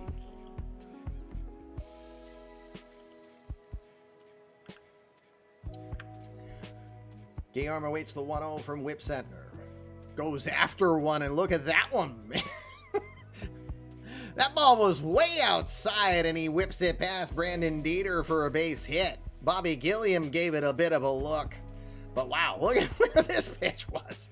Hey, Vladimir Guerrero'd that pitch into right field. If the overs win because of 21 total hits, you have to thank Louis Guillorme for that. Now with hits in 6 of his last 7 after that one. That is some reach. Nobody out. Tony Courtney, the 21-year-old from Benbrook, Texas, comes in. Courtney hitting .245 this year. He's got a home run and 39 runs batted in. Again, he is the best defensive second baseman in all of eMLB. You heard the commish say here, financially approved. I don't know.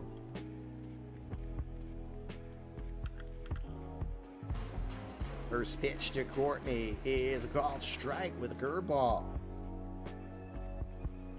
Courtney, this is his first game that he hits as the number 9 hitter in the squad. And we got to watch Courtney hit his first career, it was his first career home run now that I think of it.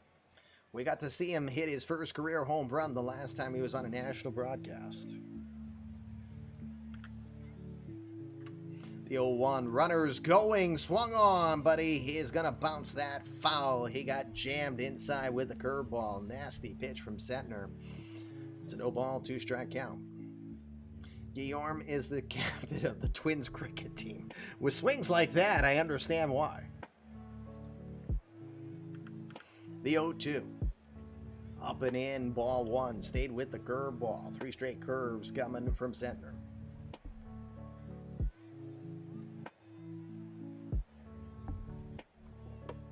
Quickly, want to see. Submissions are closed, 59%. We had 23 people bet in tonight's prediction. Total hits in the over-under category was 20.5. So far, we have 8. The overs, 59% of you, bet-wise, took the over on that. The 1-2 to Courtney. Just gets a piece of the fastball, fouls it straight back to the screen. He stays alive, 1-2. Courtney will turn 22 years old next week on our Sunday Sim. Denny Walling was your favorite third baseman until eMLB. I remember that name. The 1-2 in the dirt, good block behind the dish from Heiter to keep Guillorme over at first. Guillorme not much of a stolen base threat over there. No steals this season for him. The 2-2. Grounds it over to third. It's a slow roller moving quickly over to first. Ethan Long gets the gun in time to get Courtney out. That was a slow roller. No chance of trying to go after Guillorme at second. Plays it safe, gets Courtney by about a step. We've got 1 out now. Guillorme in scoring position. Scoring territory. Okay. Jahmai Jones is your batter. He had a base hit to left field in his first at bat. Still no Alex Gordon and PT. You are enraged.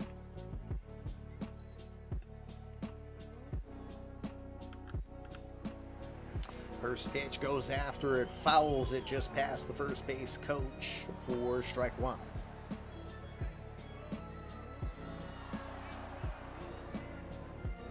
We mentioned there were 2 community-created players tonight. On the bench for the Twins is Jack Peterson. Peterson with 125 career home runs, but definitely on a down year compared to prior years. The 0-1. Swings and fouls that one off. It's no balls and 2 strikes.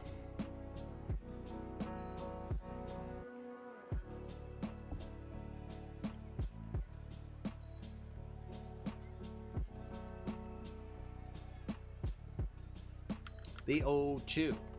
Swing and a miss. Forkball completely fools him, and he goes down. Fatality. It is the third strikeout on the day for Wimp Settner.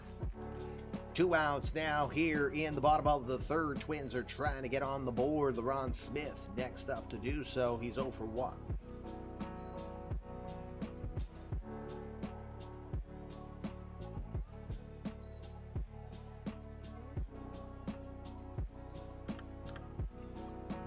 First pitch, he goes after the curveball and flares it foul. 0-1.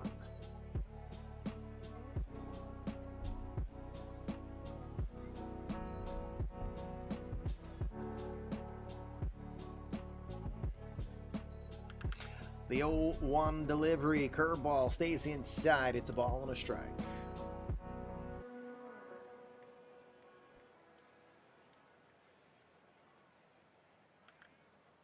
The 1-1 goes with another curveball, slaps it right side. This is going to stay in foul territory. The count is now 1-2. Buffalo Jack squeaks in his bet before the inning's done. McGurd. To your TIE Fighters, it's the Danielle Freak who just became a brand new Tampa Bay Ray here not long ago. Traded from San Fran. Hey, Donnie.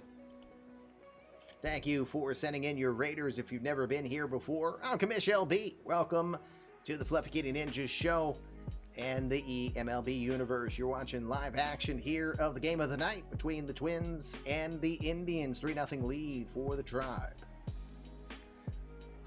You want it to be a boss? Well, if we get enough people, then it'll be Fluffy, the 3-headed dog from Harry Potter. We need 25 of you to jump on in. The 1-2. Towards left field, pretty well struck. Did Smith go deep? He sure did. It makes its way upper deck. Home run, LaRon Smith.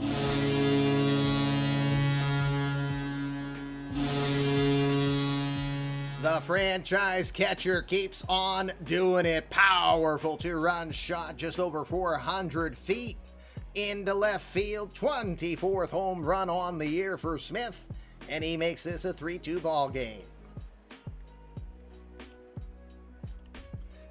Big LaRon Smith doesn't have a lot of RBI this season for all the power he brings. Now just 50 RBI for him. 2 outs, bottom of the third. Alex Kirilloff is your batter. He's 0 for 1. Hey, Donnie, you got one more thing you can bet on before the inning is over. You can bet who wins and put a number on how many runs you think the winning team scores. You can win balls of yarn, which will help you boost your player.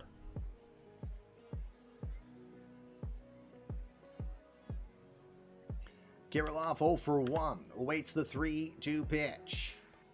Called strike 3.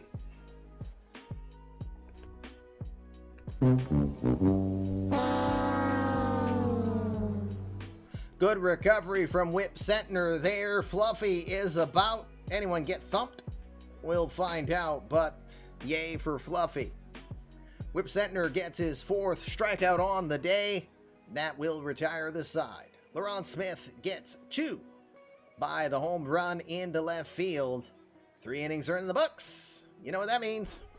No more bets. Your bets are in. Good luck to you in tonight's festivities. To the 4th we go. Gotta have a little more beer here.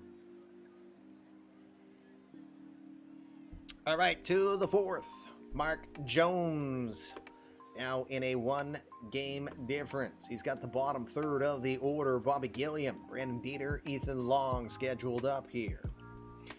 Gilliam tonight, 1 for 1. We got 9 hits on the day. The over-under was set at 20.5 at the start of the game. All submissions are now closed, though. Waiting the 2-2 from Jones. Call strike 3. Beautiful pitch on the inside, and he got him. Where's the kaboom? There was supposed to be an earth-shattering kaboom. No kabooms there. You got to swing for that to happen. 2nd strikeout on the day for Mark Jones. We got 1 out now, top of the 4th, and Brandon Dieter is your batter. Dieter is 0 for 1. Not to jinx it, but the over is looking good so far, but it's still early. 1-0 pitch. Slaps it towards the first base side, just gets by. It's a fair ball. Gonna head to second. This one's gonna be a close play. Safe. Good throw from Kirilov, but it's probably about a half second too late as Dieter gets in ahead of the tag. It's going to be a one-out double, his 16th double on the season, 11th as a member of the Indians. We've got 10 hits now total for both teams. Runner at second, and Ethan Long is going to be your batter. Long here, one out, top of the fourth. Long tonight, 1 for 1.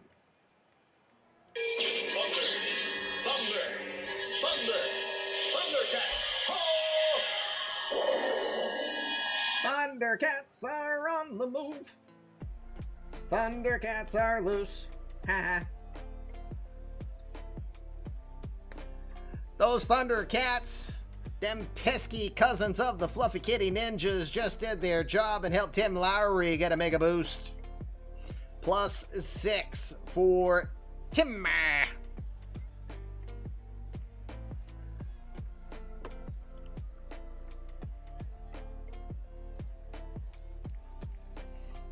All right, Long waiting on the first pitch. Misses low. Low with a sinker for strike one. Okay. What? Exactly. Giggity, giggity, giggity goo.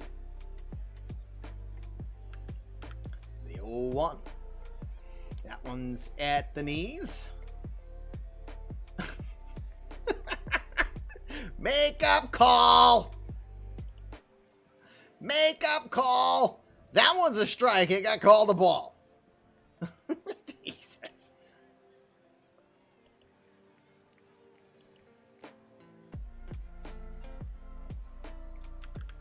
The 1-1. Is that a strike? Is that a ball? I don't know. I'm just waiting. No, it's a strike. It's 1 ball and 2 strikes.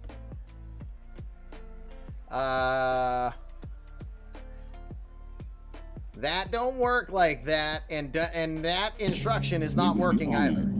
If you would join us. That is definitely not working. Celery, thank you for hitting the follow button. Welcome to Fluffy Kitty Ninjas. Pay no attention to Tim pressing buttons and making instructions work that I apparently have to delete. There is no giveaway tonight, gang. I'm thankful, but I didn't have any planned giveaways. I don't want to suddenly throw any, make anyone be like Minerva. Minerva is just saying like, What? The 1-2. Misses low, 2 balls and 2 strikes. You're dying, huh? You're supposed to be working, aren't you?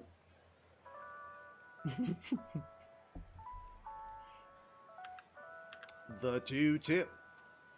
Lifted towards left field, towards left center with the wind. Jahmai Jones is going to make the catch and whip that one back in as Dieter doesn't go anywhere.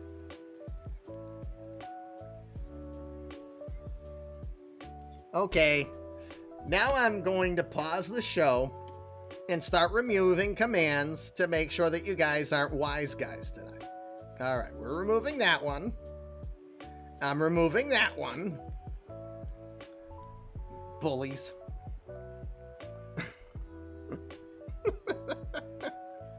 Although, you know, with you doing that, I finally, because I'm finally as caught up as I can be, I finally squared away to have those gifts given away. I haven't forgotten. I still have my full spreadsheet. I am finally going to be able to give those dang things away. Arizona under investigation for possible violation of... I'm so confused. I am just so confused. All right, Eric Farrell is in. Farrell, 2 for 2 tonight. A line shot up the middle and an infield hit in his last at bat.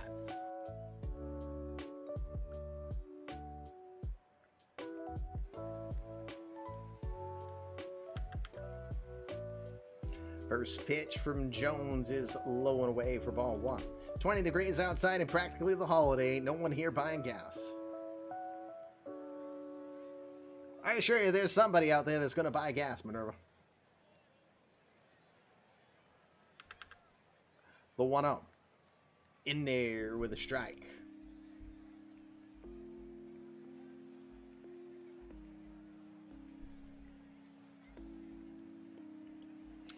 One pitch. Dieter takes the step away from the bag. The pitch inside. 2 balls and a strike.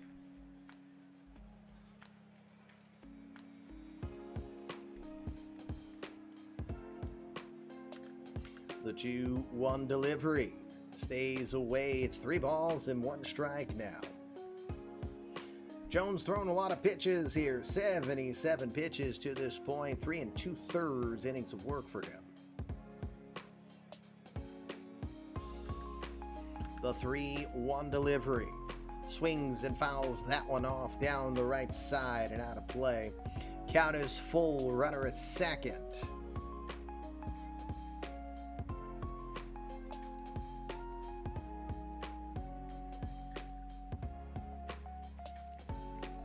The 3-2 pitch. Inside and low. It's ball 4. He will lose him. Farrell gets aboard for the 3rd time tonight. Francisco Lindor had a 2-run triple in his last at bat. He's got 2 on here with 2 outs. He's 1 for 2 tonight. Well, it's 30 here in the Northeast. First pitch.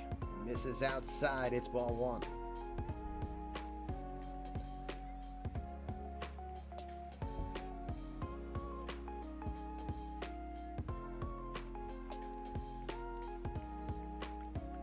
The 1-0 to Lindor. Swings, hits that to left field. That is going to get down. Jones is going to chase after that and get it at the wall. 1 run will score. 2 runs will score. They're going to try to go for Lindor, who's trying to get the 3rd again. He will get out. They will throw him out at 3rd, but not before both runs will score. Cleveland will get 2 runs on 2 hits. They will get a 3rd out at 3rd base. And after 3.5, it's Francisco Lindor 4 and the Twins 2.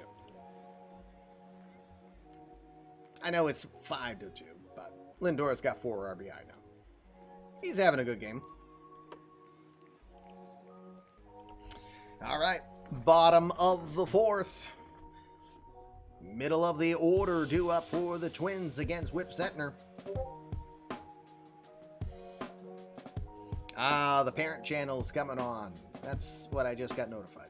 All right, Miguel Andujar will be your first batter in the bottom of the 4th. He's 0 for 1 tonight.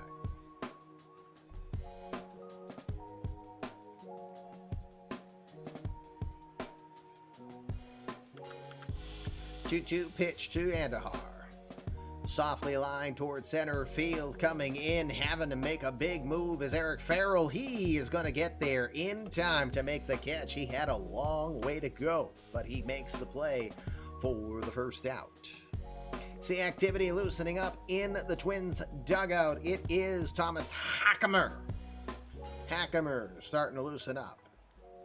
Willie Adames has seen 1 pitch in this game and 1 pitch in the last month. He made it a double down the right side.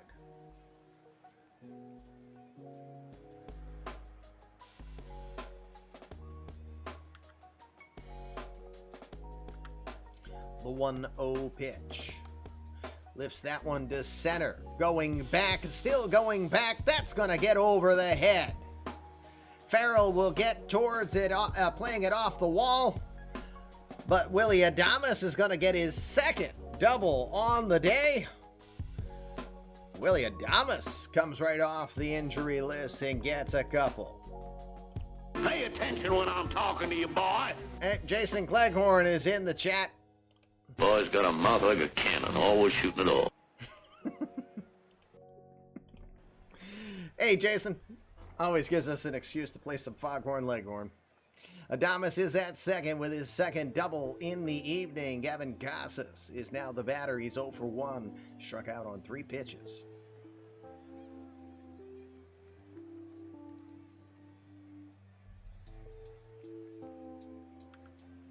Oh, I got to turn the pitch by pitch on. Silly commish.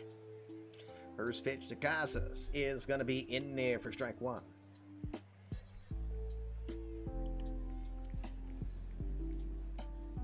holiday tradition is to pick up our feast from Whole Foods. We lazy. I'll be sure to post photos in the grilling channel to show off how I didn't cook it. Good stuff, Steve. 0-1 pitch, swings and hits that one foul. He's now behind, no balls and 2 strikes.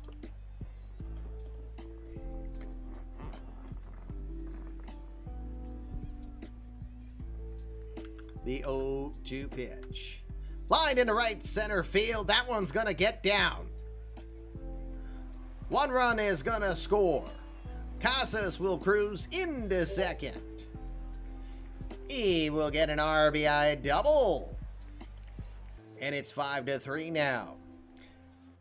Casas gets his 11th double on the year, scores his 26th RBI, and makes it a 5-3 ball game. Had fried turkey last year. Can confirm it tastes like turkey at third base. Turkey at third. Okay, I got it. Victor Robles is now your hitter. Robles is 0 for 1. Oh, Alex hasn't responded yet that there's now 13 hits. Just 8 more for the overs to win here. First pitch is in there. Strike 1. Robles wasn't certain about the call. Apparently, Victor Robles does not know the strike zone.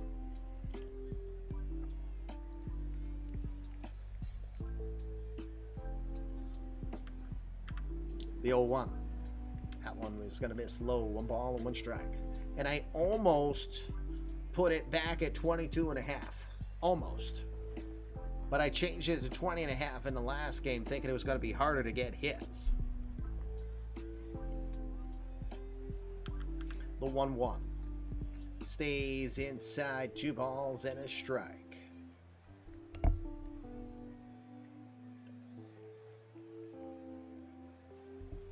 Robles will be a crew chief after his playing career with that knowledge of the strike zone. The 2-1 pitch to Robles. He swings and misses at the curveball. Now down 2 balls and 2 strikes.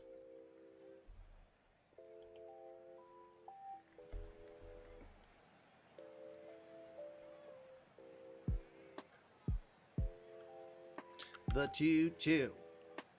Curveball just misses away. Trying to get Robles to go after it. No can do. 3 balls, 2 strikes here with an out.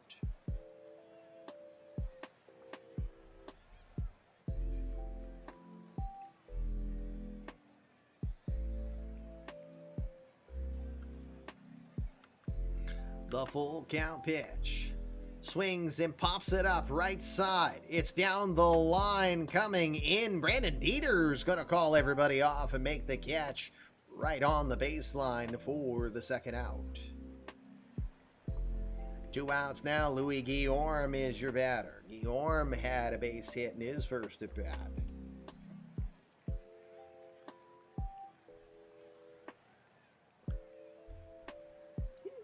Knocked the crap out of that one, mate.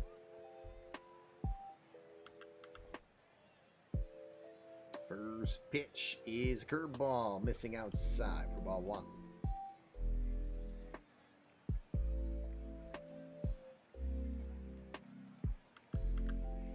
One 0, he'll swing and tap that one foul just behind the catcher.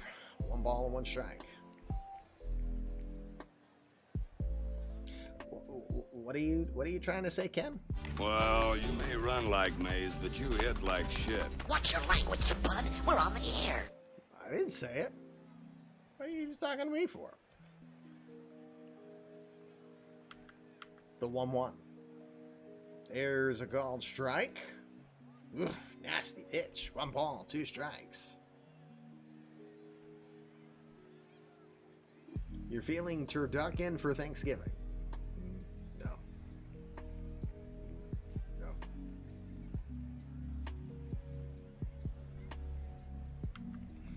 The 1-2. Missing low. 2 balls and 2 strikes. Maybe once upon a time, yes. I don't know. Maybe it's just maybe it's just a pandemic response on something that's not human. you know, or, you know, not natural. It's artificial. I don't know. Maybe I'm just in weird Bizarro World mode. Who knows? Although pie and cake, I have no opposition to. So the 2-2 pitch. Rolls it over to first base where Bobby Gilliam is waiting. Steps on the bag and that will retire this side. Twins will get one back on the RBI double from Gavin Cassis. 4 innings are now in the books. We will go to the 5th. I'll do one more inning before we take the break. It is the Twins 3 and the Tribe 5. Top 5. Mark Jones is still your pitcher. Tonight's Journey of the Starters brought to you tonight by Sam Adams Winter Lager Beer. Mark Jones, 4 innings of work, giving up 7 hits, 5 earned runs. He's walked 2 and struck out 2 to this point. He's thrown 81 pitches through 4. Currently eating a slice of cherry pie and a scoop of fudge ice cream while listening to Warrant in the background. You must add Warrant when you're eating cherry pie. All right, anyway, Aaron Judge will start us off here in the top of the 5th. He is 0 for 2 tonight. Thomas Hackemer continues to warm up in the bullpen for the Twins. First pitch swung on, hit to center field, left center field where Robles is awaiting it, pulls it in to make the catch. 1 out. 1 out now for Don Erickson, who's 0 for 1 tonight. Warrant is necessary, otherwise you don't get arrested.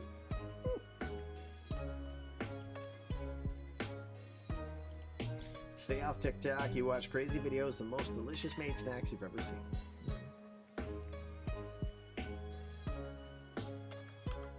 The 1-2 pitch. Swing and a miss. Goes off speed and he fools him. Emotional damage. Don Erickson looking for a home run there. Instead, he goes back to the dugout. 3rd strikeout victim of Mark Jones tonight. 2 outs, top of the 5th. Forrest Heitert is your batter. He's 0 for 1. By Amaranth.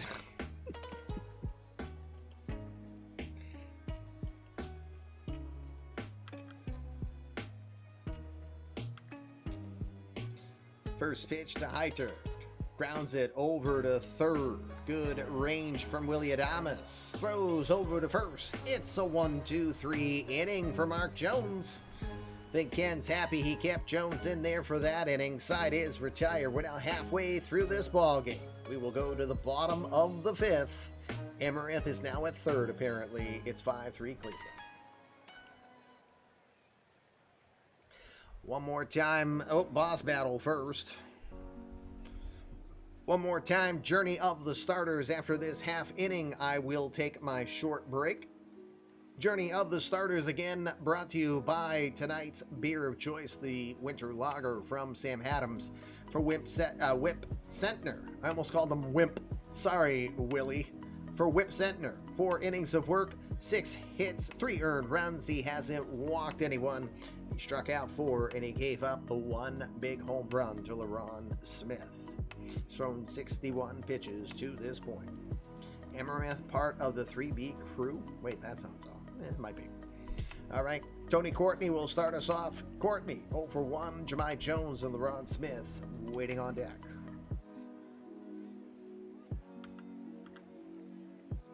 First pitch to Courtney. He's going to softly hit it to center field. That gets down. Little bit of a nosebleed shot that gets past Brandon Dieter and into the outfield for a base hit. Courtney will get aboard. He gets to first. 5 stolen bases for him this season. Caught 4 times. In case you're wondering. Jahmai Jones, now your batter. Jones tonight is 1 for 2.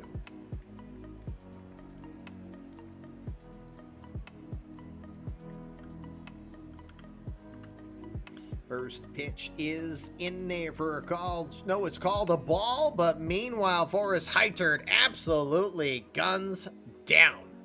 just absolutely ate him up. He is out. Heitert has not had a lot of success getting people out this year. That's just only the 4th person he's thrown out for a guy who has a 17 arm rating. That sounds unlucky to me, but he gets him there. Courtney is down for the first out. It's a 2-2 pitch. He'll hit it back to the mound, left side. Sentner has it. He will throw over to first for the second out. 2 outs. How was that first one a ball? Yeah, who knows? I know, it's right in there, and it's called a ball. LeRon Smith is your batter. Smith hit a 2-run shot back in the 3rd. It's his 24th home run on the season. 3-2 pitch. Lifts it towards left field. It's not very deep. Lindor is going to go back. He will make the catch about 15 feet into the outfield to retire this side. 5 innings are now in the books. We will take our one planned break. When we come back, we will look at the out-of-town scoreboard. Then we'll return to Target Field here for tonight's game between the Twins and the Indians. eMLB Game of the Night, Tuesday edition. Stick around. We'll be right back.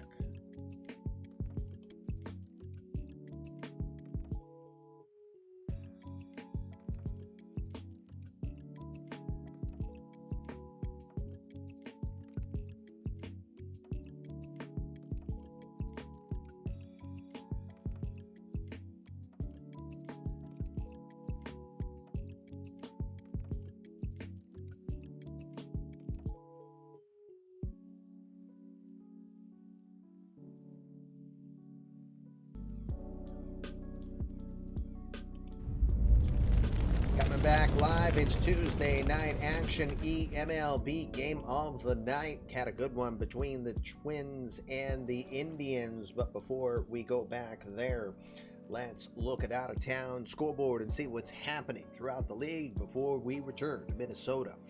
Top of the 9th in Toronto.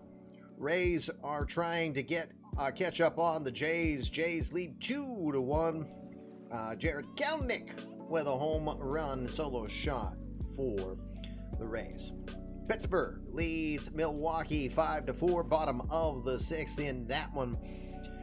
It is heading to the 8th at Fenway Park. The Cardinals are in town and leading 6-1 in that one. Several home runs on the day. Penny the Jet Rodriguez, Royce Lewis, Ronald Acuna Jr. with home runs for the Cardinals. Rafael Devers, the babyface assassin, has his 48th home run on the season. That leads eMLB. Washington leading bottom of the 6th, 5-1 over the Angels. In that one, 15 hits totals, but no home runs from either side. Both sides, of course, very home run happy. Top of the 6th at Globe Life Field, the Tigers lead the Rangers by a 4-1 score. Lonsway with another good start, eh? Yep, so far. Why do I have all these notifications on my Discord tonight? I'm normally not used to hearing Discord. I'm going to have to mute it. Hold on.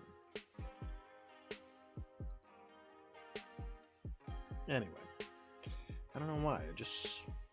Tonight, unlike most other nights, I'm just hearing notifications. So, drive me nuts. Anyway, all right. All right, so as we were saying, it's 5-1 Washington, 4-1 Detroit. Top of the 6th, Alex Bregman with a home run. Vladimir Guerrero Jr., his 29th as a member of the Rangers.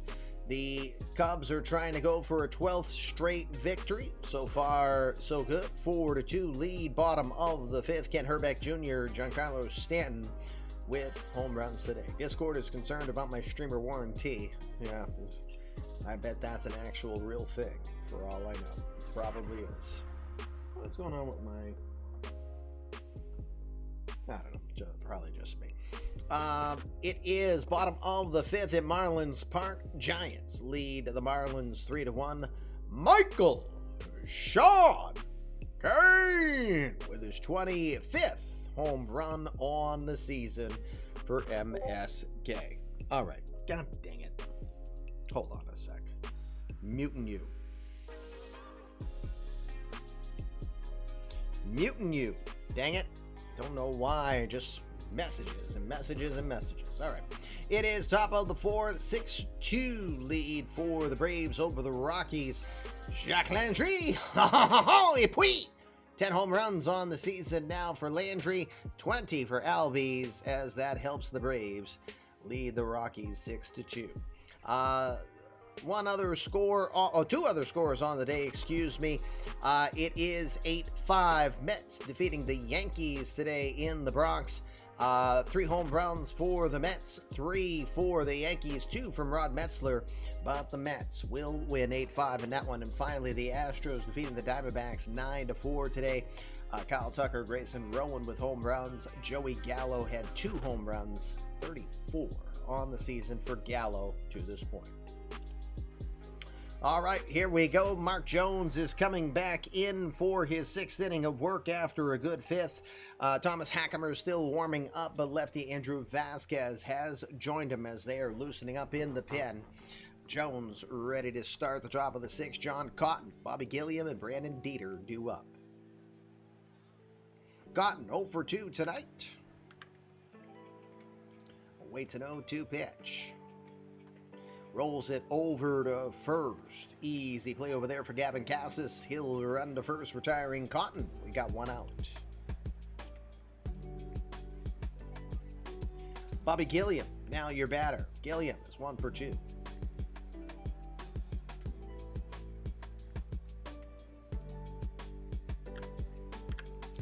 Waits the 1-1 pitch. Line into right, fair ball. That one just got down the line. That was a chalk scraper. That's what we say up in the Northeast. It was a chalk scraper. Gilliam will settle in with the double. His 17th double on the season. 1 out double. Gilliam at second. Brandon Dieter, now your batter. Dieter 1 for 2.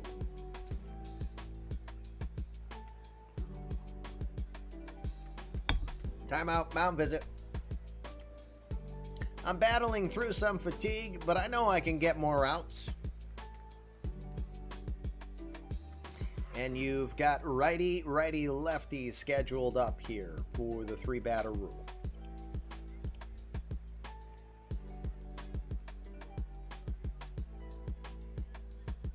Leave him for now, you bet. Let's see how he does.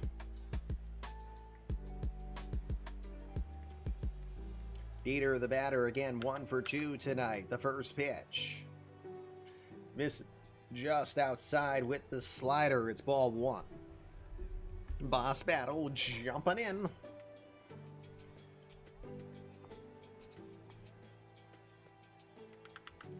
The 1-0. Misses low. It's 2 balls and no strikes.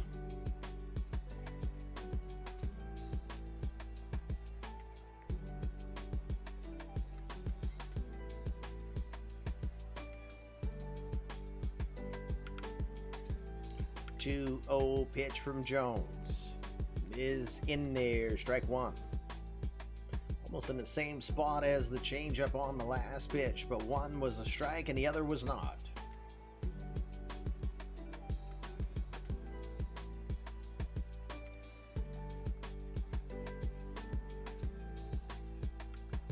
The 2-1 delivery. Swing fouls that one off towards the right side. It will get out of play. It's a 2-2 count coming to Brandon Dieter. Ethan Long waiting on deck. The 2-2 pitch. Misses low. 3 balls and 2 strikes.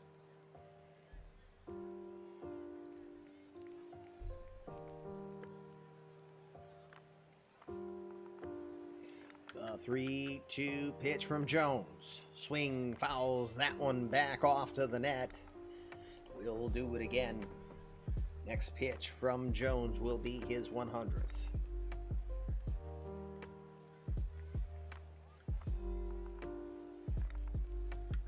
The full count pitch comes towards right field. It's going to drop down for a hit just in front of Kirilov. Gilliam will hustle to third. He had to hold up at first. He will get to third safely. We got runners at first and third now with one out.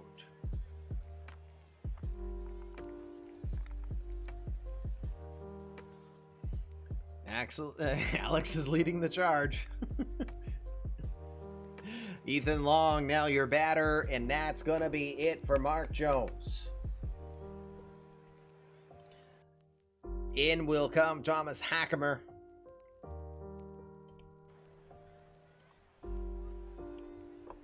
Hack, the 32-year-old from Floral Park, New York, makes his 12th appearance on the year. He's 0-2 with a 2.7 ERA.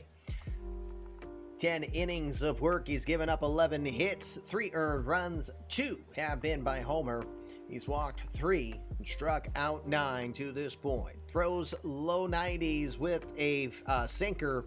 Works a slider in there. Can definitely keep the ball down. 6th season in the majors for Hackemer, the former Pirate who spent his prior 5 years with Pittsburgh. Former 4th round selection by these Twins from St. John's University. Got released by Minnesota in 2019 in the Out of the Park simulated file. He'll start with Ethan Long, 1 for 2 tonight. First pitch from the side armor is in there. Yes, it was. Down the middle, strike 1.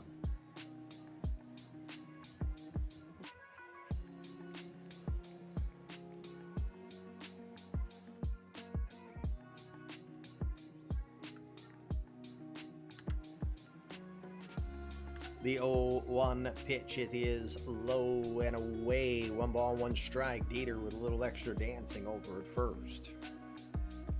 Dieter does have 10 stolen bases on the season. Has been caught just once.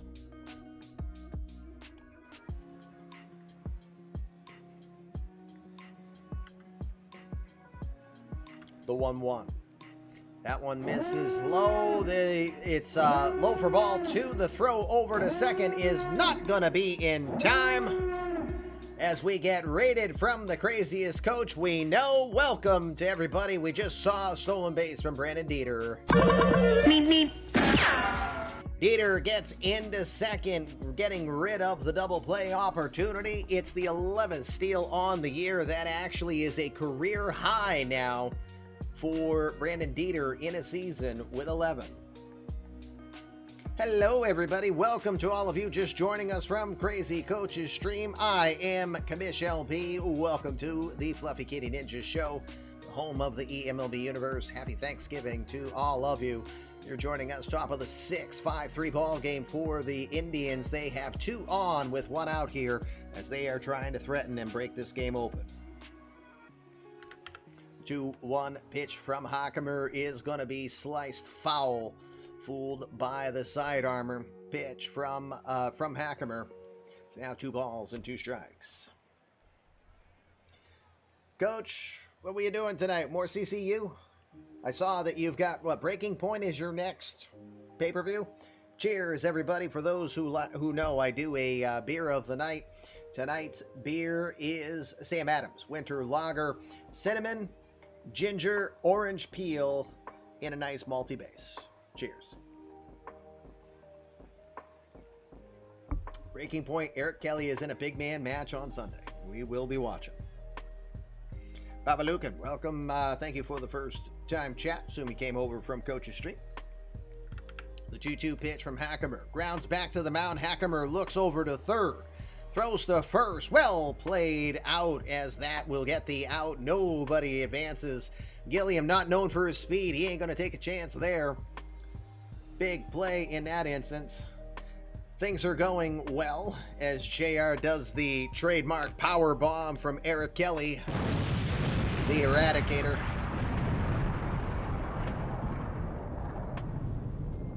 We'll just let that go in the background. Back to the top of the order. Eric Farrell has been impossible to get out. 2 base hits. Also gotten on base a 3rd time by a walk. He is 2 for 2 tonight. First pitch from Hack. It's going to miss low. Ball 1.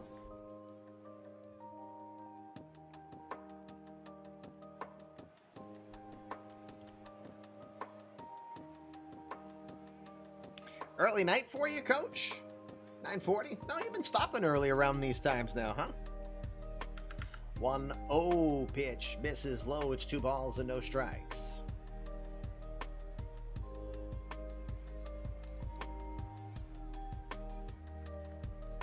My only complaint was I watched that stream last night on VOD, and I was like, holy crap, Eric Kelly's just like, a jobber now. It's like a squash match.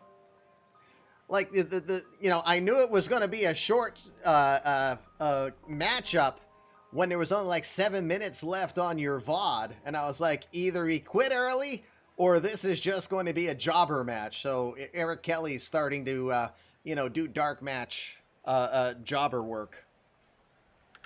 The 2-0 in there, strike 1. For every Hulk Hogan, there's an Eric Kelly. Oh, please don't compare to Hulk Hogan. Oh, dear God. I have the fortune of meeting Hulk when he was in his heyday back into the 80s. What a dick. I was 15 and I thought he was a dick. He's still a dick. We would be honored if you would The join 2-1. us. Uh-oh! It's a balk! It's a balk! Hackermer, Twitch, third baseman, sighted and sent him home. It's 6-3. Dieter will get over to third on the play. Whoopsie! Go! We've seen a little everything here on this one. Monty Burns would never stoop to jobber work. I hope not. By the way, Mr. Kyle, thank you for hitting the follow. Welcome to Fluffy Kitty Ninjas, and thank you for helping expand the litter box. We got to keep up with Coach somehow. The 2-1. This one swung on and hit foul. It'll be 2 balls and 2 strikes.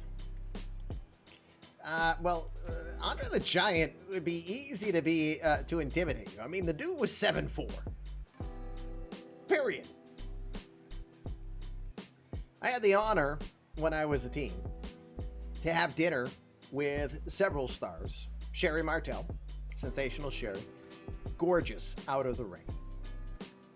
Pardon the language, but I had a hard-on for 3 weeks. I was 15 years old, too. And she wore a perfect business suit, powder blue, nice white blouse, not too revealing, but, just enough for a 15-year-old's imagination. She danced with me to like 5 different ZZ Top songs. 5 different ZZ Top songs. I was 15. Anyway, and I also had dinner with Earl Hebner and dinner with George Gray. You're like, who the frig is George Gray? You'll know him better as the One Man Gang, and at the time, he had a full head of hair. At that time, he was Akeem, the one man, the African dream at that time. Dude was huge. Quiet, but huge. You got one drink in him, and you have a little fun, and then he's like, yeah, and he's giving a big bear hug to 4 of us. He's got his arms around 4 of us on an awesome photo. It was so much fun. Yes, honorary 15-minute break for commission. All right. Need a quick commercial break for what? All right, anyway. 2 balls, 2 strikes to Farrell. The pitch. Swing, he'll stay alive. It remains 2-2. We got a run in on a block. Brandon Dieter is down at third. 2 outs here. Yeah, so George Gray was a big dude. Now imagine Andre the Giant, who is still another 5-6 inches taller. The 2-2. into left, moving over Jemai Jones. Plenty of room. He will make the catch, and that will retire this side. Tribe will get another due to a balk. We'll go bottom of the 6. They're doubling it up. It's 6-3. All right. Back on the hill, Whip Setner, ready for another inning of work. But meanwhile, in the Cleveland bullpen, we see Hunter Brolt starting to loosen up for this one. We'll start with Alex Kirilloff, Miguel Andujar, and Willie Adames scheduled up. Starting with Kirilloff, who's 0 for 2.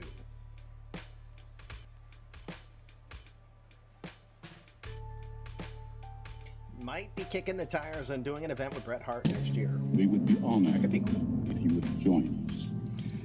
Big 2-4. Thank you for hitting the follow. Appreciate it. 3-2 pitch to Kirilloff. Gonna line that one to left center field. That one's gonna be trouble and get down. Bounces to the wall. Farrell will get it. Cruising into second is Alex Kirilloff, who continues to hit over 300 here in Target Field. That's now 17 hits on the day for those of you keeping track on the over-under. Kirilloff's aboard, lead-off hit. Miguel Andujar, now your batter. Andujar tonight, 0 for 2. Okay, time. New pitcher being called.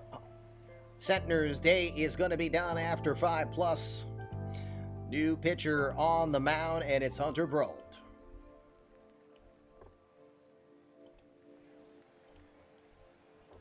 Brolt will make his 18th appearance on the year. He's 1-2 with a 4.09 ERA. 22 innings of work. He's given up 29 hits, 10 earned runs. He's allowed 2 homers this year. Walked 7, struck out 25 to this point. Throws mid-90s with the fastball, works a curveball, and a changeup in there as well. 4th season in the majors, all with the Indians. It's a former second-round draft pick back by Cleveland in 2020 from the University of Oregon. Quack, quack. So can Zach Hughes come in as a pitcher, move to cover outfield, and go back to pitching? I don't think he could do it in that sequence. But if he was pitching and hitting at the same time as a DH, he could stay in as the DH. All right, Brolt ready to go. First pitch to Andujar. Comes in and he goes right after it. It grounded right side. Brolt will fumbalaya it. Oh no, not another one. No. Oh my goodness. We're seeing it all on this side. Everybody's safe. Kirilloff reads the play well, gets the third. Runners at first and third now with nobody out. Another E. And I know each side is going to want me to just do it.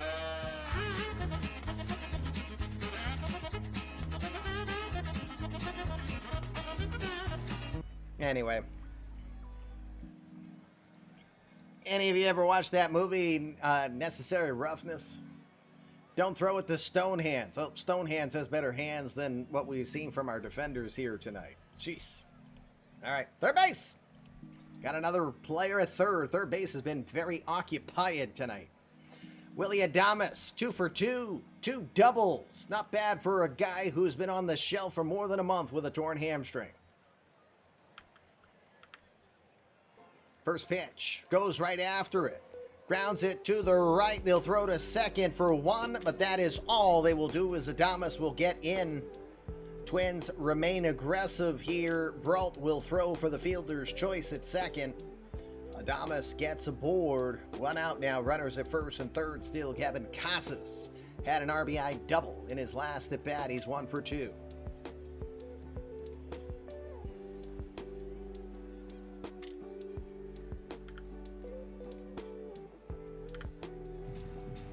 First pitch misses inside. Ball 1.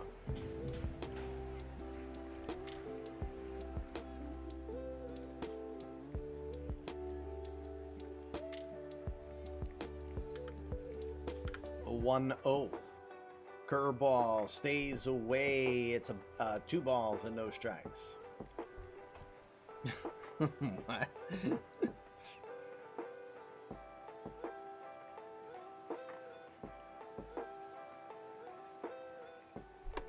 Another pitcher warming up in the bullpen. Drake Davis is starting to loosen up for the Tribe.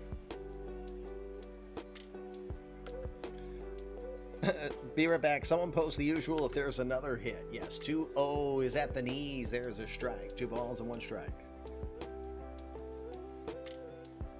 Got like a hangnail or something that's bothering me.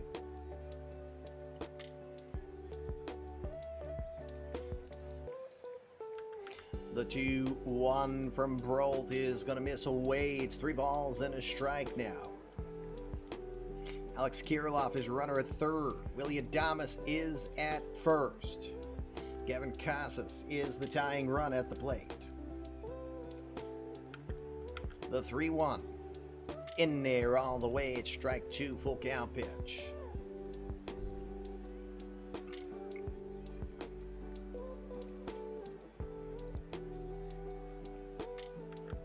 The 3-2. Misses away. It's ball 4. Adames will advance to second. Tying run is now at first. The go-ahead run is at the plate. It's Victor Robles. Robles tonight is 0 for 2. This season, he's 2 for 7 and has 8 runs batted in bases loaded situations. You know the outcome. I feel as good as ever.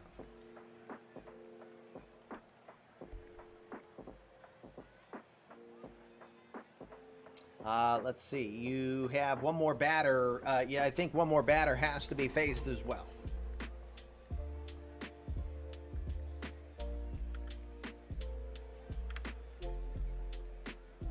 Brolt's first pitch, right down 96 on the gun. No balls and a strike. Gotcha.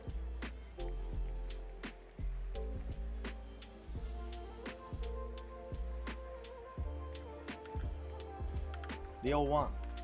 Grounded back to the mound. They're going to go to home for 1 over to first. Not in time. It's hard to get the speed of Victor Robles. They will get the play at the plate. Nobody scores. Everybody moves up 90 feet, though. Bases will remain loaded now with 2 outs. Louis Guillorme, 1 for 2 tonight. 3 for 10 this season, and bases loaded.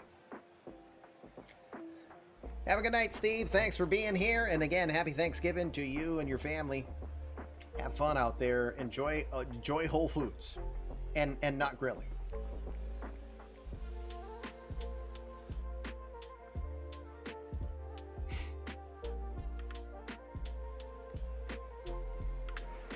First pitch to Guillorme goes right after it, but hits it straight back and foul. Had a good cut. No balls and a strike. Yeah, not completely out of it yet. That was 1 out.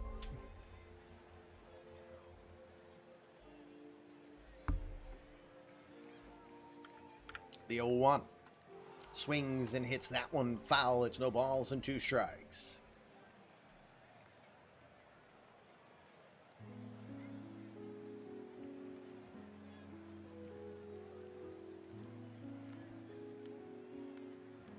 The 0-2 pitch. Ooh, in the dirt. That one almost got Guillorme.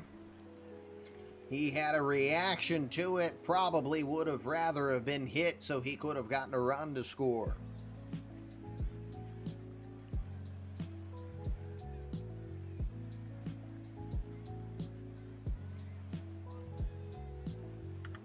The 1-2. Just inside. Unbelievable. That one's just as close. Heiter thought it was strike 3. He started to get up and walk to the dugout.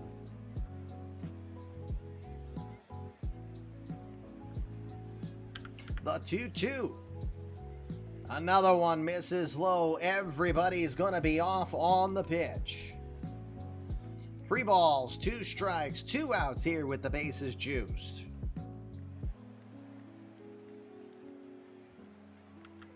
The 3-2 pitch. Everybody goes. It's low for ball 4. Adames will score. It's going to be an RBI for Louis Guillorme, his 34th on the year, and it's 6-4. And here comes the manager.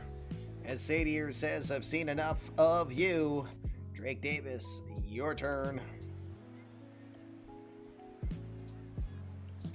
Drake Davis, the 27-year-old from Highland Ranch, Colorado.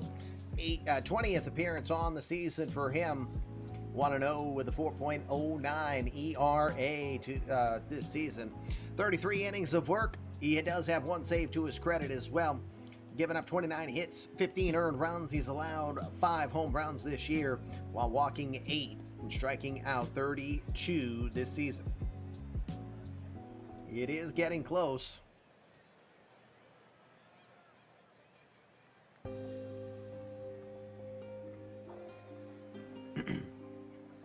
Tony Courtney is now your batter. Courtney is hitting .500 this season with bases loaded. 5 for 10. He has 7 RBI.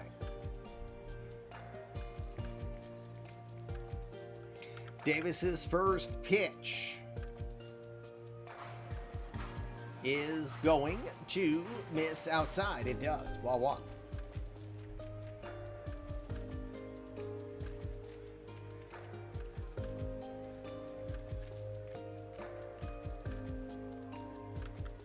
The 1-0. Grounded over to first. Gilliam has it. Covering over there is Drake Davis, and they will leave the bases loaded. The Twins will only get a run. 6 innings are in the books. The Twins leave them full. We will go to the 7th. It is 6-4 Cleveland.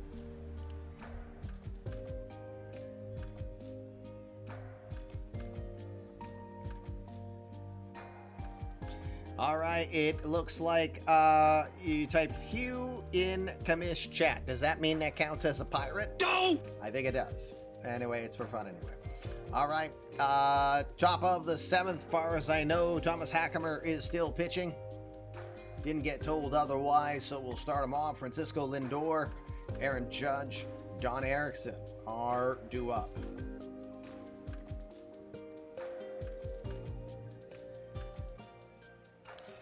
Let's see, we've got Andrew Vasquez, the lefty, still warming up. Joining him is Alfredo Vela. Vela, the right-hander. A 1-1 pitch. It's gonna softly line that towards right center field. It gets down for a hit.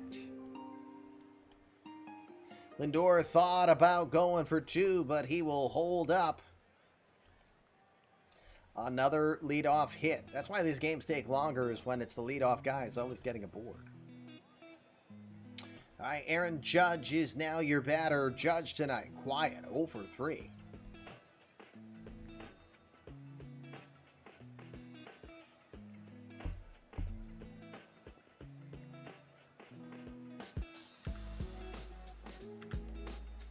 First pitch, yeah, it'll catch the inside corner for strike 1. So many parrots in the chat.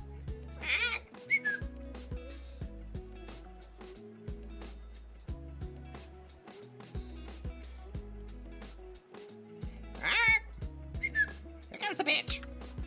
On a pitch. Swing and a miss. 0-2.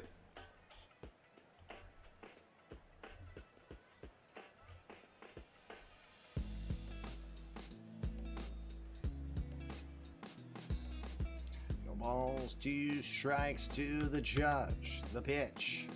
This is low, trying to get into chase after for double play potential. No can do. 1 ball, 2 strikes. No, I am not. I would do a whole stream like a valley girl before I would do a full stream like a parrot.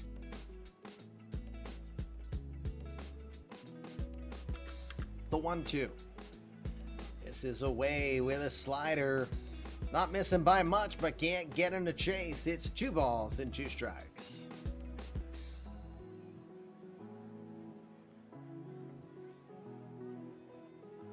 The 2-2 pitch. Called strike 3. Slider gets him on the inner half. Bat stayed on the shoulder. Nothing but crickets there. Hackemer gets his first strikeout on the day. 1 out now, top of the 7th. John Erickson is your batter. Erickson is 0 for 2. And as I wondered, left-hander is coming in here as Andrew Vasquez will be summoned.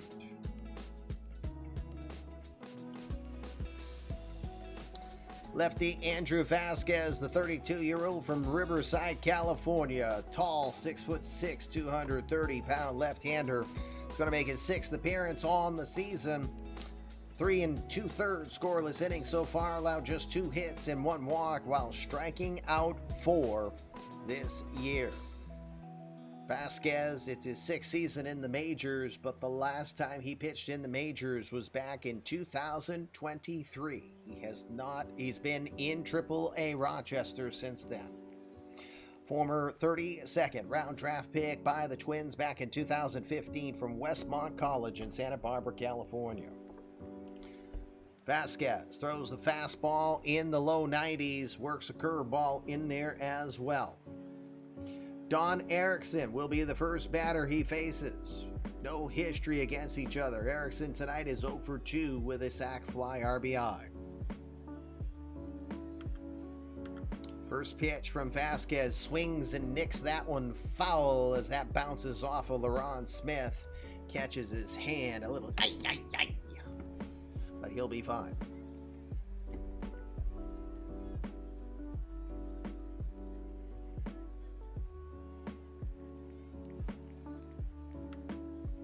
The 0-1. Lifted to right field. Coming in is Alex Kirilov. He will make the catch for the 2nd out. 2 outs now. Forrest Heitert will come in. Heitert is 0 for 2 tonight.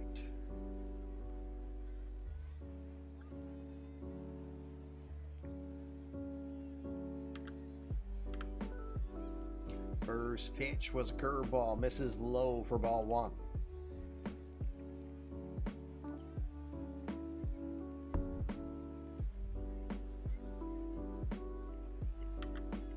The 1-0.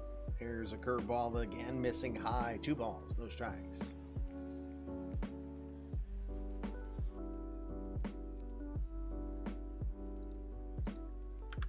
The 2-0 pitch is in there. Strike 1. 2 balls and 1 strike. 6 runs, 10 hits, 1 error for Cleveland to this point. The 2-1 pitch. He swings over the fastball. Thought it was coming inside. He was trying to pull that one down the line, but it's a 2-ball, 2-strike count. Indians looking to win their 12th game of 17 in this month of August. The 2-2 pitch. Swing and a miss. Fools them with the curveball, and that will retire the side. 7th inning stretch. We will go. Take it away, Ty Webb. I was born to love you. I was born to lick your face. I was born to rub you, but you were born to rub me first. 7th inning stretch here on the Fluffy Kitty Ninja Show. It is the Indians taking on the Twins here in 7th inning, in game of the night action, we should say.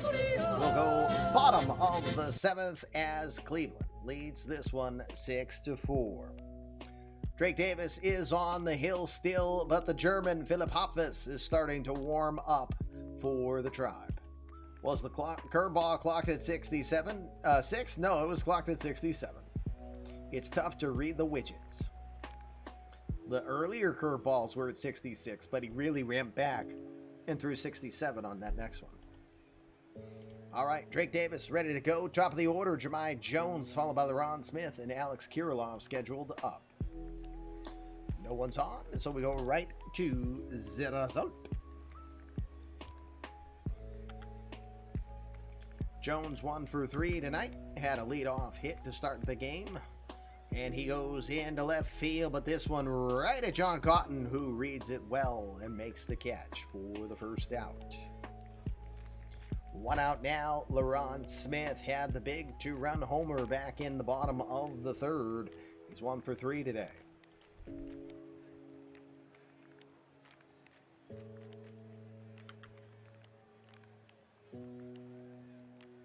I don't know if Bella liked that idea very much, Minerva. The 0-2.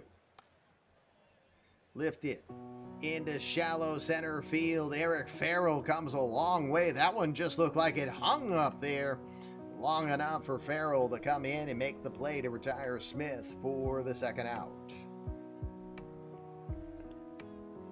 I don't know, Minerva. I'm kind of feeling this vibe about that thought that you gave Bella there. Lovely parting gifts that are available for you at your current place of business. Like, you know, a Bueno bar. Hershey's cookies and cream. I don't know. When in doubt, chocolate it out.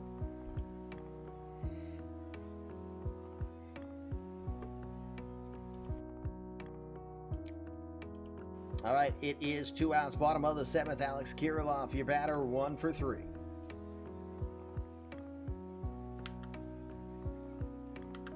The 2-2 pitch. Got him swinging.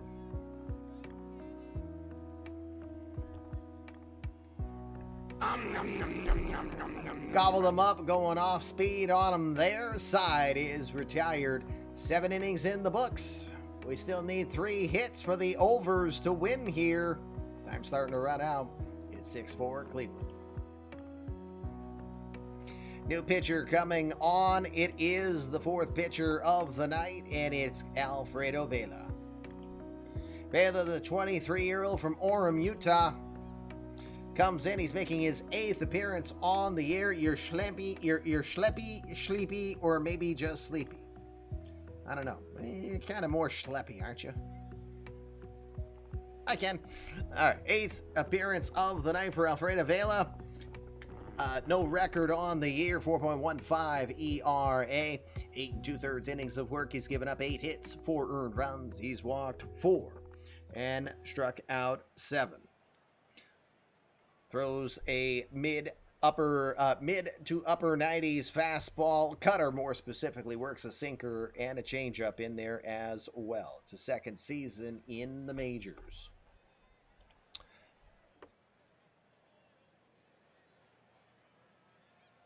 Okay, John Cotton is your batter. Cotton tonight, 0 for 3. Where's my music? Oh, that's right. One of the long break songs. 3-2 pitch to Cotton. Swing and a miss. Emotional damage. That's the story of the night for John Cotton, 0 for 4. First strikeout on the night for Alfredo Vela. We've got 1 out now. Bobby Gilliam, your batter, 2 for 3 today.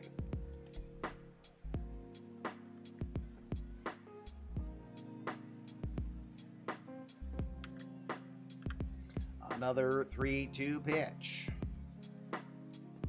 This one way outside, ball 4. This wouldn't have happened if Alex didn't have to leave for a while. Blame Alex. Poor guy. He's only just cheering you guys on the whole time. X amount more. Leaves for a bit and everybody forgets how to hit. All right, wait, I was told. Not sure what I'm waiting on, but wait. All right, we're going to have a pinch runner. Bobby Gilliam is out. So Gilliam is being pinch run for over at first. In comes the Flying Hawaiian 2.0. Micah Bello. Bello is in at first. 16 steals on the year in 17 tries. He's pretty good at this. Bella at first, 1 out. Brandon Dieter is your batter. Dieter 2 for 3.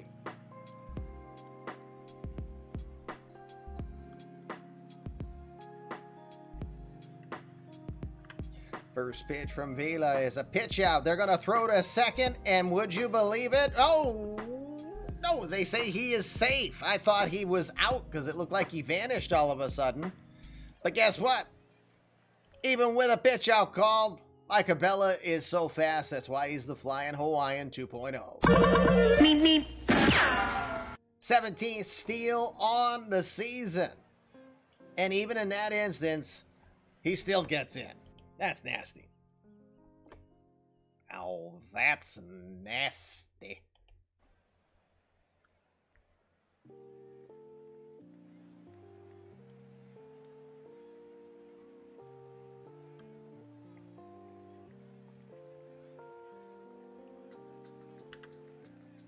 The 1-0 pitch. This one's inside. 2 balls and no strikes.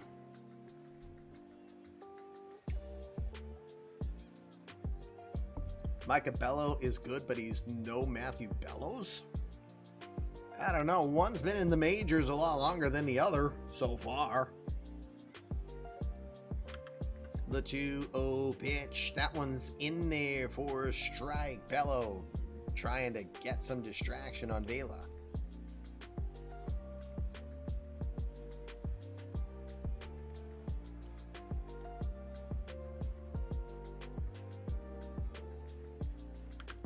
The 2-1 pitch is inside. Runners going on this one, and he's going to get in there. It's another stolen base for the Flying Hawaiian. Second steal for Bello tonight, 18 on the year now. Got a runner at third with 1 out as the Tribe trying to get some insurance.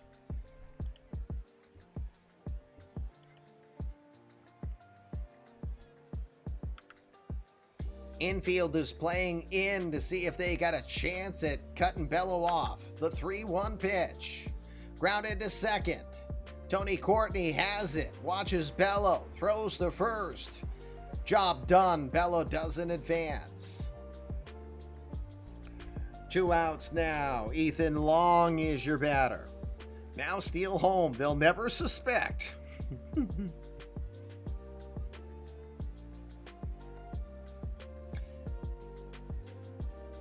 Philip Hopfess is loosening up again for the Indians. Long is 1 for 3 tonight. First pitch in there. Strike 1.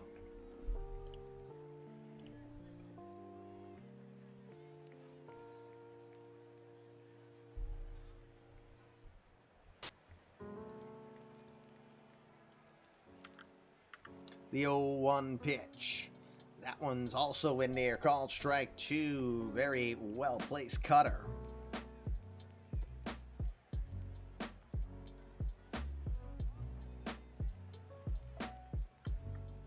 The 0-2 pitch.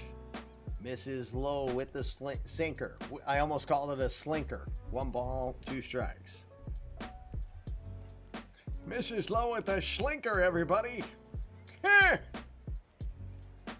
The 1-2 delivery to center field, pushing towards right. Victor Robles has a read on it. He will make the catch. That will retire this side. Bottom of the 8th we go. 1 walk, a runner stranded at third. We go bottom of the 8th. It's 6 for Cleveland. Okay, defensive change here. Long goes to first. Long to first. Bello goes to left. Joe Melfi is coming into the game to play third. Is he replacing Cotton, batting 6th? Melfi for Cotton. Thank you for clarification. Just want to make sure I didn't screw something up. And playing third. All right, here is your defensive changes. Let me know if you're making a change. You are making a change on the mound. So let's do that first.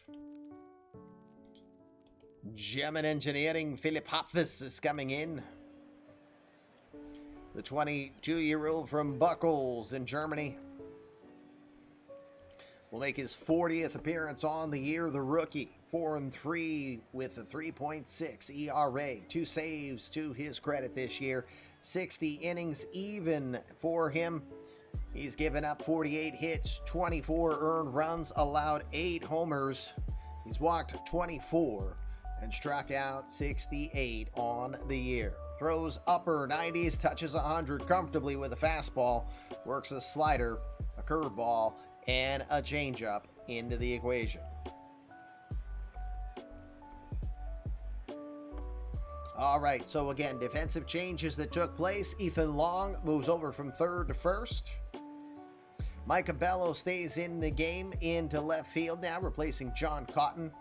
Joe Melfi comes into Cotton's spot in the lineup and plays at third base. So Melfi to third, Bello to left, Long over at first, and Hopfus on the mound. Bottom of the 8th we go. 4, 5, 6 hitters are due up. Miguel Andahar will start us off. Andahar tonight 0 for 3. Still at 18 hits, gang. And it's a 3-0 count. It's going to miss just outside 101 on the gun, but it's ball 4. Andahar gets aboard on 4 pitches. Runner at first. Nobody out. Willie Adames. Successful night back after a month off. 2 for 3 tonight. Twins have Noah Song loosening up in the bullpen now.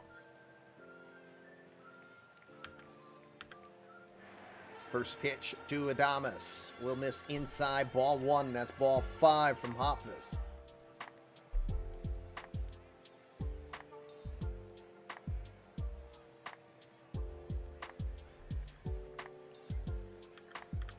One-0. Swings and fouls that one off. It's a 1 ball, 1 strike count.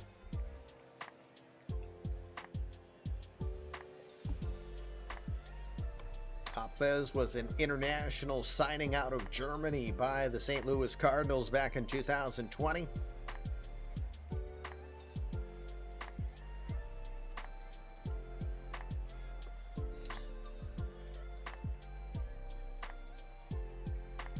If I remember right, he was part of a big deal because it says in his notes that he was traded from St. Louis to Cleveland along with Matt Wallner in exchange for $1.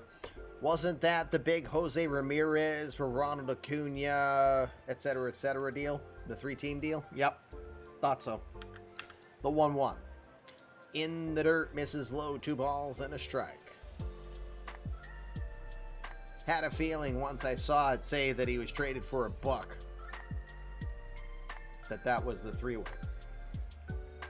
Wallner was in a trade? Never. Dude doesn't own luggage. The 2-1. Swings right through the 98-mile-an-hour heat. 2 balls and 2 strikes.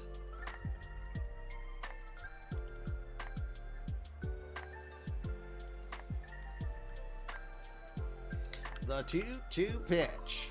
Checks the swing, but they bring him up. Big strikeout, 98 on the gun, and they say, have a seat, son. First strikeout on the day for Philip Hopfus. That is not a hit, but it is the first out here in the bottom of the 8th. Gavin Casas will now be your batter. Casas tonight is 1 for 2 with the RBI double. 1 for 2 with a home run lifetime against Hopfus.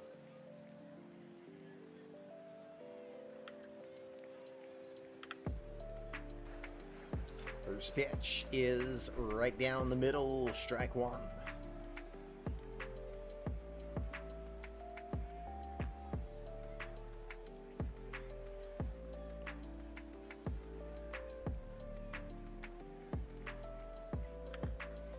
The 0-1 pitch shift is on. There's a curveball that's in there called strike 2. No balls and 2 strikes to Casas.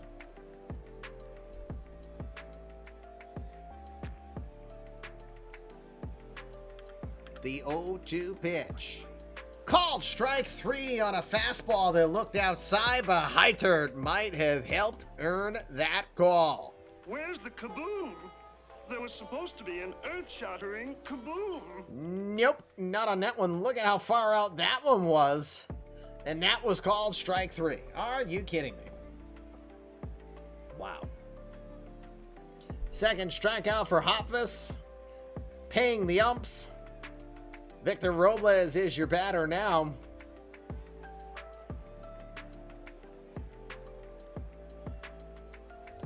Meanwhile, GT Sundown be like, What?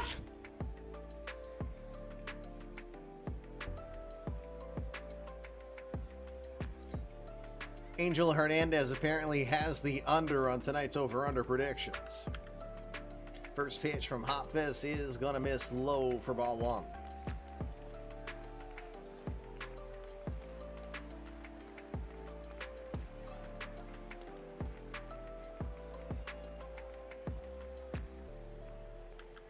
The 1-0. Swings and spanks that one foul. It's 1 ball and a strike. Victor strikeout Roblers.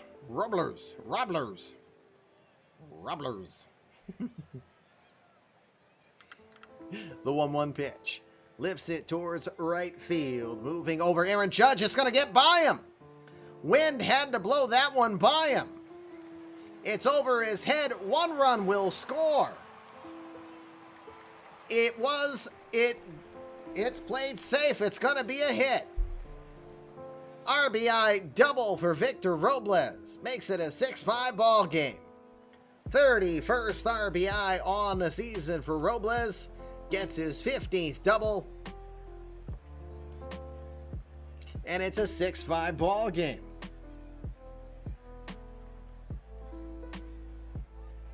Look at Pirates so bully at his old former teammate, his player. Louis Guillorme is your batter. Guillorme 1 for 2 with an RBI. See activity in the bullpen for the Indians. The deranged one, Zach Hughes, is starting to loosen up. Judge must be on the over. Yep, everyone's got their theories now. Chris Wilson, the lefty, is loosening up as well. First pitch to Guillorme. Grounds it to Shore. Easy play for Lindor. He will throw out his fellow shortstop, and that will retire this side. 1 run scores on the shot to right field. We will go to the 9th. Indians hanging on here. They lead 6-5. All right, Vela is at 22 pitches. Ken, did you want to change that? You had said Noah's song was warming up. Your call.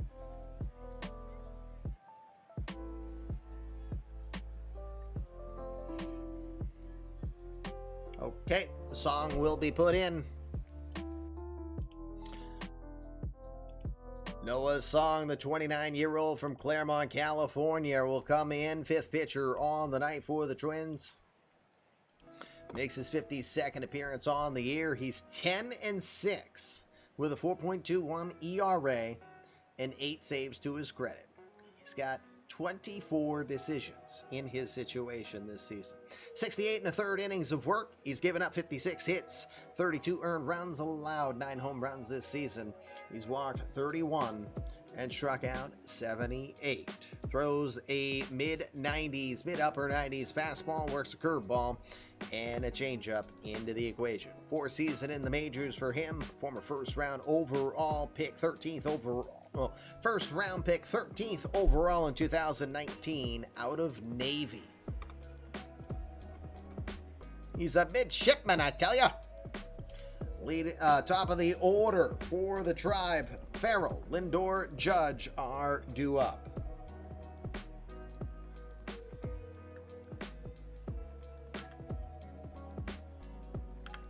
Two-two pitch coming to Eric Farrell, who's had a great night at the plate. Swing and a miss. Fools him with the strikeout, and he goes down. First strikeout on the day for Noah Song. We got one out here, top of the ninth.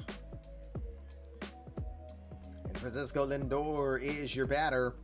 Lindor tonight 3 for 4 with 4 runs batted in for the Indians and 4 for 8 lifetime against Noah Song. The 2-2 pitch to him. It's gonna jam him and lift it towards the left side where Willy Adames is waiting. Didn't have to move much, reads it well. There's the second out. 2 outs now. Aaron Judge is 0 for 4 tonight.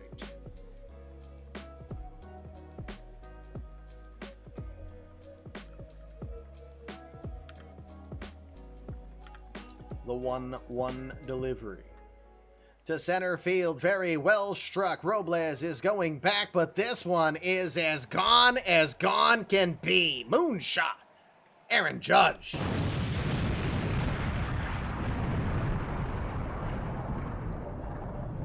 One of the longest homers ever hit at Target Field, it says. It doesn't even measure it. Holy crap. 7-5 Cleveland. That's his 36th home run on the year, and Aaron Judge moves into a tie with Dale Murphy for 398 career home runs. How frickin' far was that one? Let's see the game log. 482. 482. Holy crap. Boom. It was out of here. Hold on. Wait a minute. Timeout. A shot like that absolutely has to have its own special place on the show. That looked like the Terminator, only slower. Maybe it was his out-of-stater, or it could have been the hibernator. That baby is definitely going away for the winter. Whatever for Vaughn, it might be see you later. He's probably going to become a spectator. Pretty much. Jeez, there's just sometimes you got to break out Harry Doyle to call the action. All right.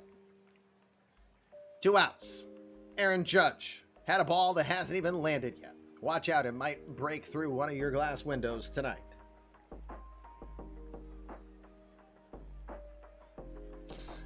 Don Erickson is your batter. He's 0 for 3 with an RBI. Everybody just wants one more hit, or everybody that bit the over wants one more hit. The 0-2 pitch to Erickson. Grounded to first.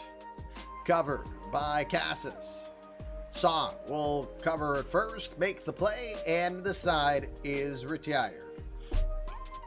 Aaron Judge with a huge home run. 36th home run on the year. Extends the Indians' lead. We go to the bottom of the ninth.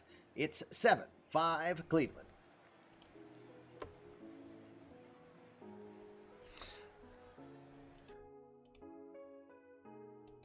Bottom of the ninth, new pitcher, the deranged one, Zach Hughes.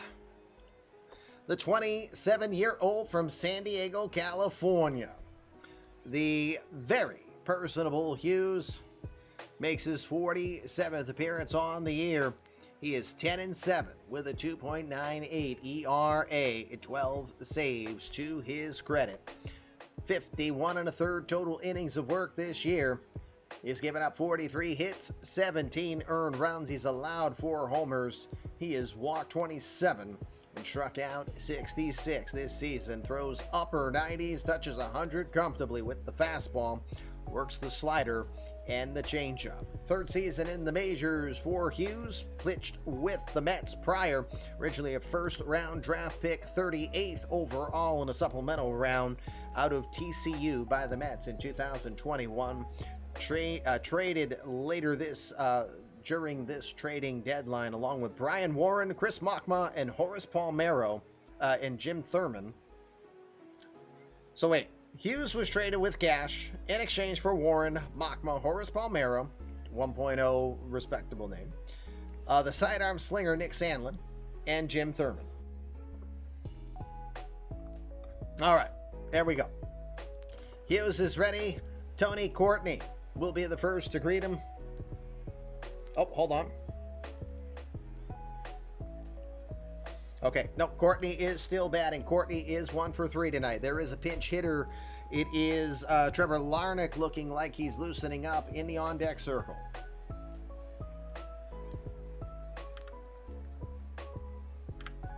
Three, 2 pitch coming to Courtney. It's going to miss away. Ball 4 gets a lead-off walk. Tying run gets to the plate. Trevor Larnach is going to be the batter.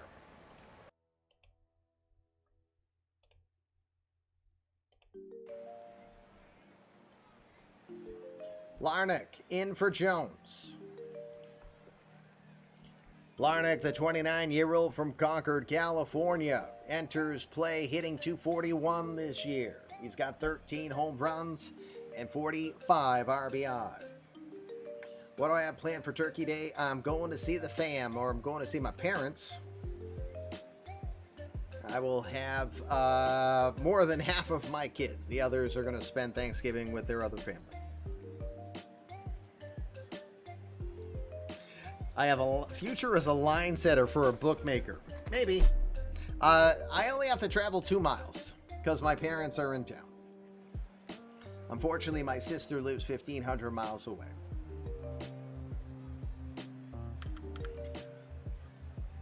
The first pitch. It's misses outside, but it got called a strike, which is kind of fair. Say what? I will need gas money for that trip, of course. You've seen gas prices these days.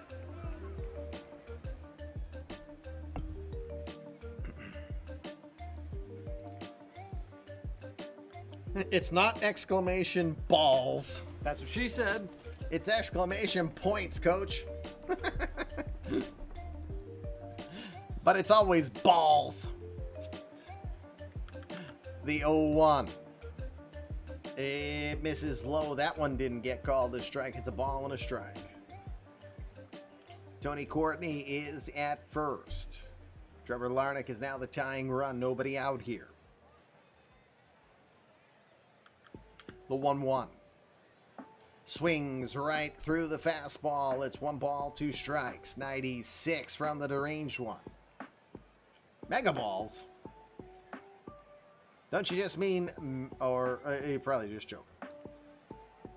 But it's exclamation mega if you're trying to summon Lionel. The 1-2. Grounded up the middle. Over to short for 1. Over to first. It's a 4-6-3 double play. Yeah, baby. Yeah. Second double play of the night from the Indians. The Twins are down to their final out. LaRon Smith is the batter. Smith is 1 for 4. He had the 2-run homer back in the third.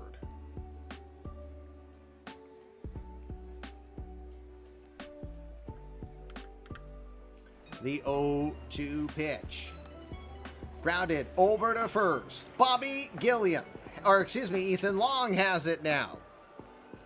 He'll make the play, and that is going to make a bunch of people sad.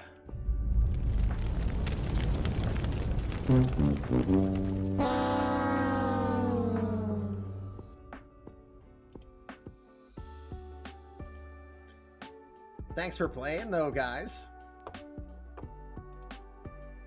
Aw, snap. Just said aw, snap because I needed to reload. So, well, congratulations to the unders, who it didn't look like that was a chance in heck.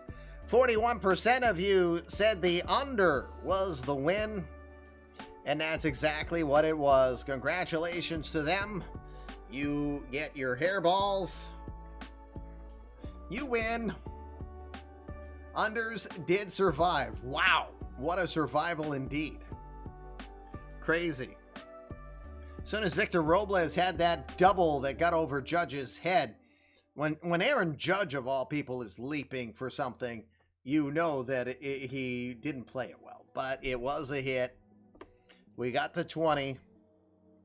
Maybe I do have a future as a bookie or a line center. But anyway, I don't even know what the hell to do to bet. So when it says, like, you know, Patriots against the Jets plus like 130 or something like that, I'm like, what the frick does that mean? Anyway, 11 hits for the Indians as they will win their 12th game in 17 attempts so far this month as they get the victory 7-5. Let's look at the batters from both sides. Multiple hit games for several people. Eric Farrell had 2 hits. He got on base 3 times and scored twice. Francisco Lindor, probably likely to be the player of the game, 3 for 5. He had a double, he had a triple, he had 4 runs, RBI, and scored 1 run. Aaron Judge had a home run that might land in your backyard while you're sleeping tonight, 482 feet later. That is insane. Oh, so if you bet 100, you would win 130 on a line plus 1. Well, thank you for explaining that, because I'm in a state that doesn't have any betting, so I've just never paid attention to it. Kid you not. So anyway, supposedly that'll change next year, though. So I guess I better get smart if I'm going to actually try to make a little bit of fun money. Bobby Gilliam, 2 for 3. Brandon Dieter was 2 for 4, and Nathan Long also 1 for 4 as well. Lindor was a home run away from the cycle. Indeed, just Aaron Judge's 36th on the season for the Indians. Meanwhile, Ron Smith had his 24th. It was a 2-run shot. That was his only home run on the day, 1 for 5 with 2 RBI. Only other person with multiple hits on the day for the Twins was Willie Adames, who was 2 for 4. He had 2 doubles. Kamish hits at the horse race track and can retire and do eMLB full-time. Ready? Break. Yes, that would be great. I would absolutely love to do that if I could, but nope. If I had 1 Powerball, then maybe I could have done it, but not to be. All right, so pitchers on the day. Whip Centner will improve to 7-2 on the year. He went 5 innings, gave up 8 hits, 4 runs, 3 were earned. He didn't walk anyone. He struck out 4. Hunter Bro and Drake Davis, I had to think of the first name. Drake Davis earned hold, so does Philip Hopfist, despite giving up a run in an inning. Zach Hughes will get his 4th save as a member of Cleveland. Mark Jones went 5 1/3, gave up 9 hits, 6 earned runs. He allowed 2 walks and struck out 3. He will fall to 4-7 on the season. Thomas Hackemer, Andrew Vasquez, Alfredo Vela do their job. Noah Song gave up the big home run to Aaron Judge in the top of the 9th. The player of the game, I think, is pretty safe to say is Lindor. Yep, Francisco Lindor. No surprises there. All right, we will do a super quick peek on how the day finished. And then we will get you guys over to DishNet, who is continuing the fun times on his channel. That and it's 10:40. So, all right, around the league, the Yankees lost to the Mets 8-5. We had 3 home runs for the Mets, 3 for the Yanks. 2 were from Rod Metzler. In the loss, Mets outdueling the Yankees 8-5 winners. In that one, Gianfran Escalona improves to 6-11. Jays will beat the Rays 2-1. That is Dave Pink. I believe it's his first major league victory. Congrats to him. He beats Doc Luger, who falls to 8-10. Jays winning 2-1. Cardinals beat the Red Sox 6-2. Seth Lonsway improves to 7-7. Noah Syndergaard will take his 12th loss on the season, despite two home runs from Rafi Devers. 49 home runs on the season now for the babyface of sadness. It's August 18th and he's got 49 home runs. What the frig, Devers? Jeez. Tigers beating the Rangers 11-7. 2 home runs for the Tigers. Alex Bregman, Byron Buxton. Home runs for Vladimir Guerrero and Anthony Volpe for the Rangers, but they will fall 11-7. Indians beating the Twins 7-5 in the game of the day that you saw. Whip Sentner improves to 10-5 on the season overall.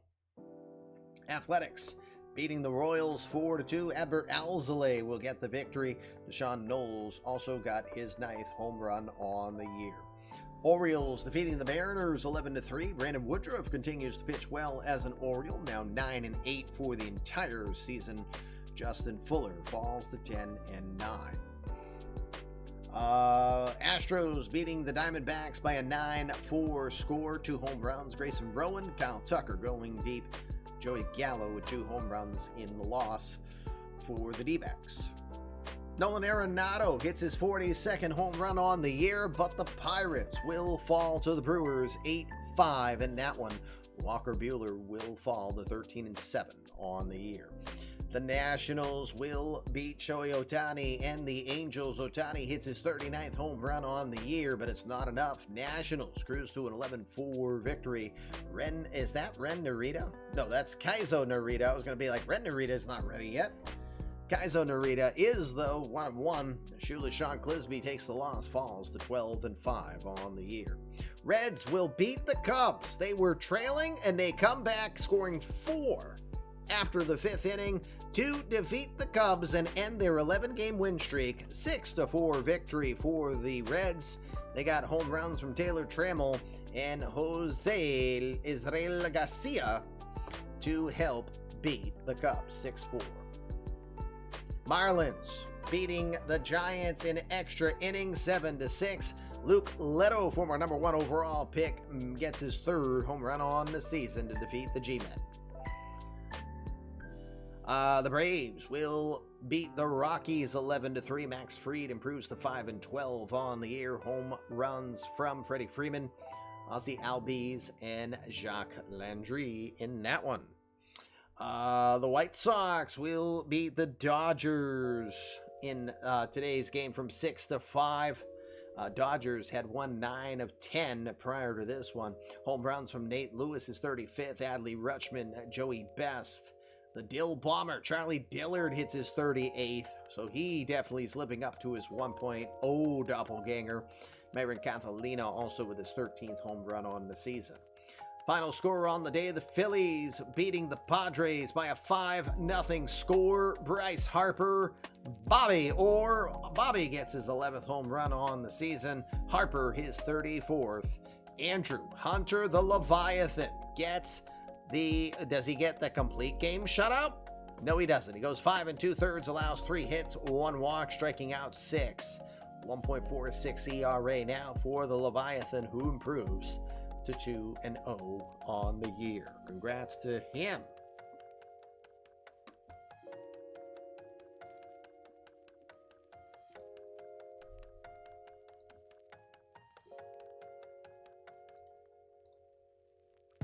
All right, so thanks again to both GT Sundown and to Sadier. As a reminder, Sadier wins $700,000 of team cash for his team.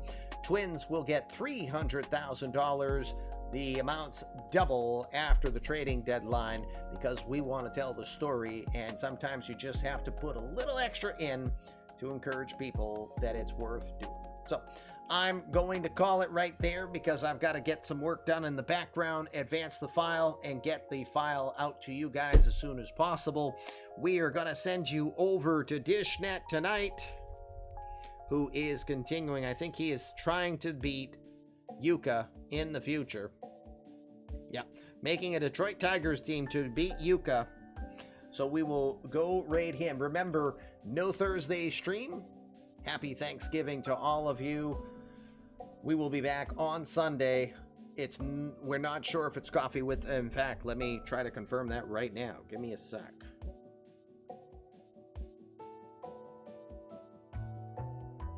Yeah, it's probably not likely to be a coffee with the Kabish. We're not sure yet. I will confirm.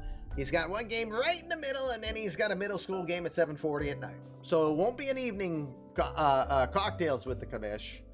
We're just not sure when it will be. So I will tell you soon enough. But again, for now, That's all for me. Back to the litter box I go. Fluffy Kitty Ninjas do assassinate, and you're looking at their victim. So, next time I can find some glue and tape, I'll put my head back on straight, and we'll be back in front of you.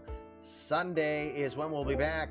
We're finding out what day on Sunday, but not sure yet. Until we know for sure what time, stay tuned on our Discord for more information. But in the meantime, we'll go over to DishNet for now. There's the Discord to keep up.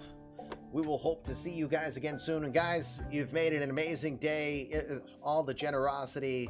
You give us plenty to be thankful for around here. Again, we hit that big milestone, 2.5 million minutes of content watched as of our last show.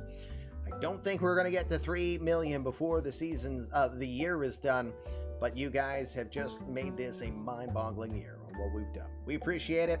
We hope to see you again on our next broadcast, but between now and then, enjoy your Thanksgiving. We hope you enjoy your time with your family. We'll look forward to seeing you again soon. Peace.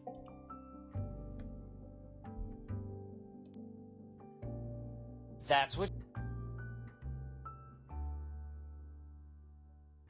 You jackass!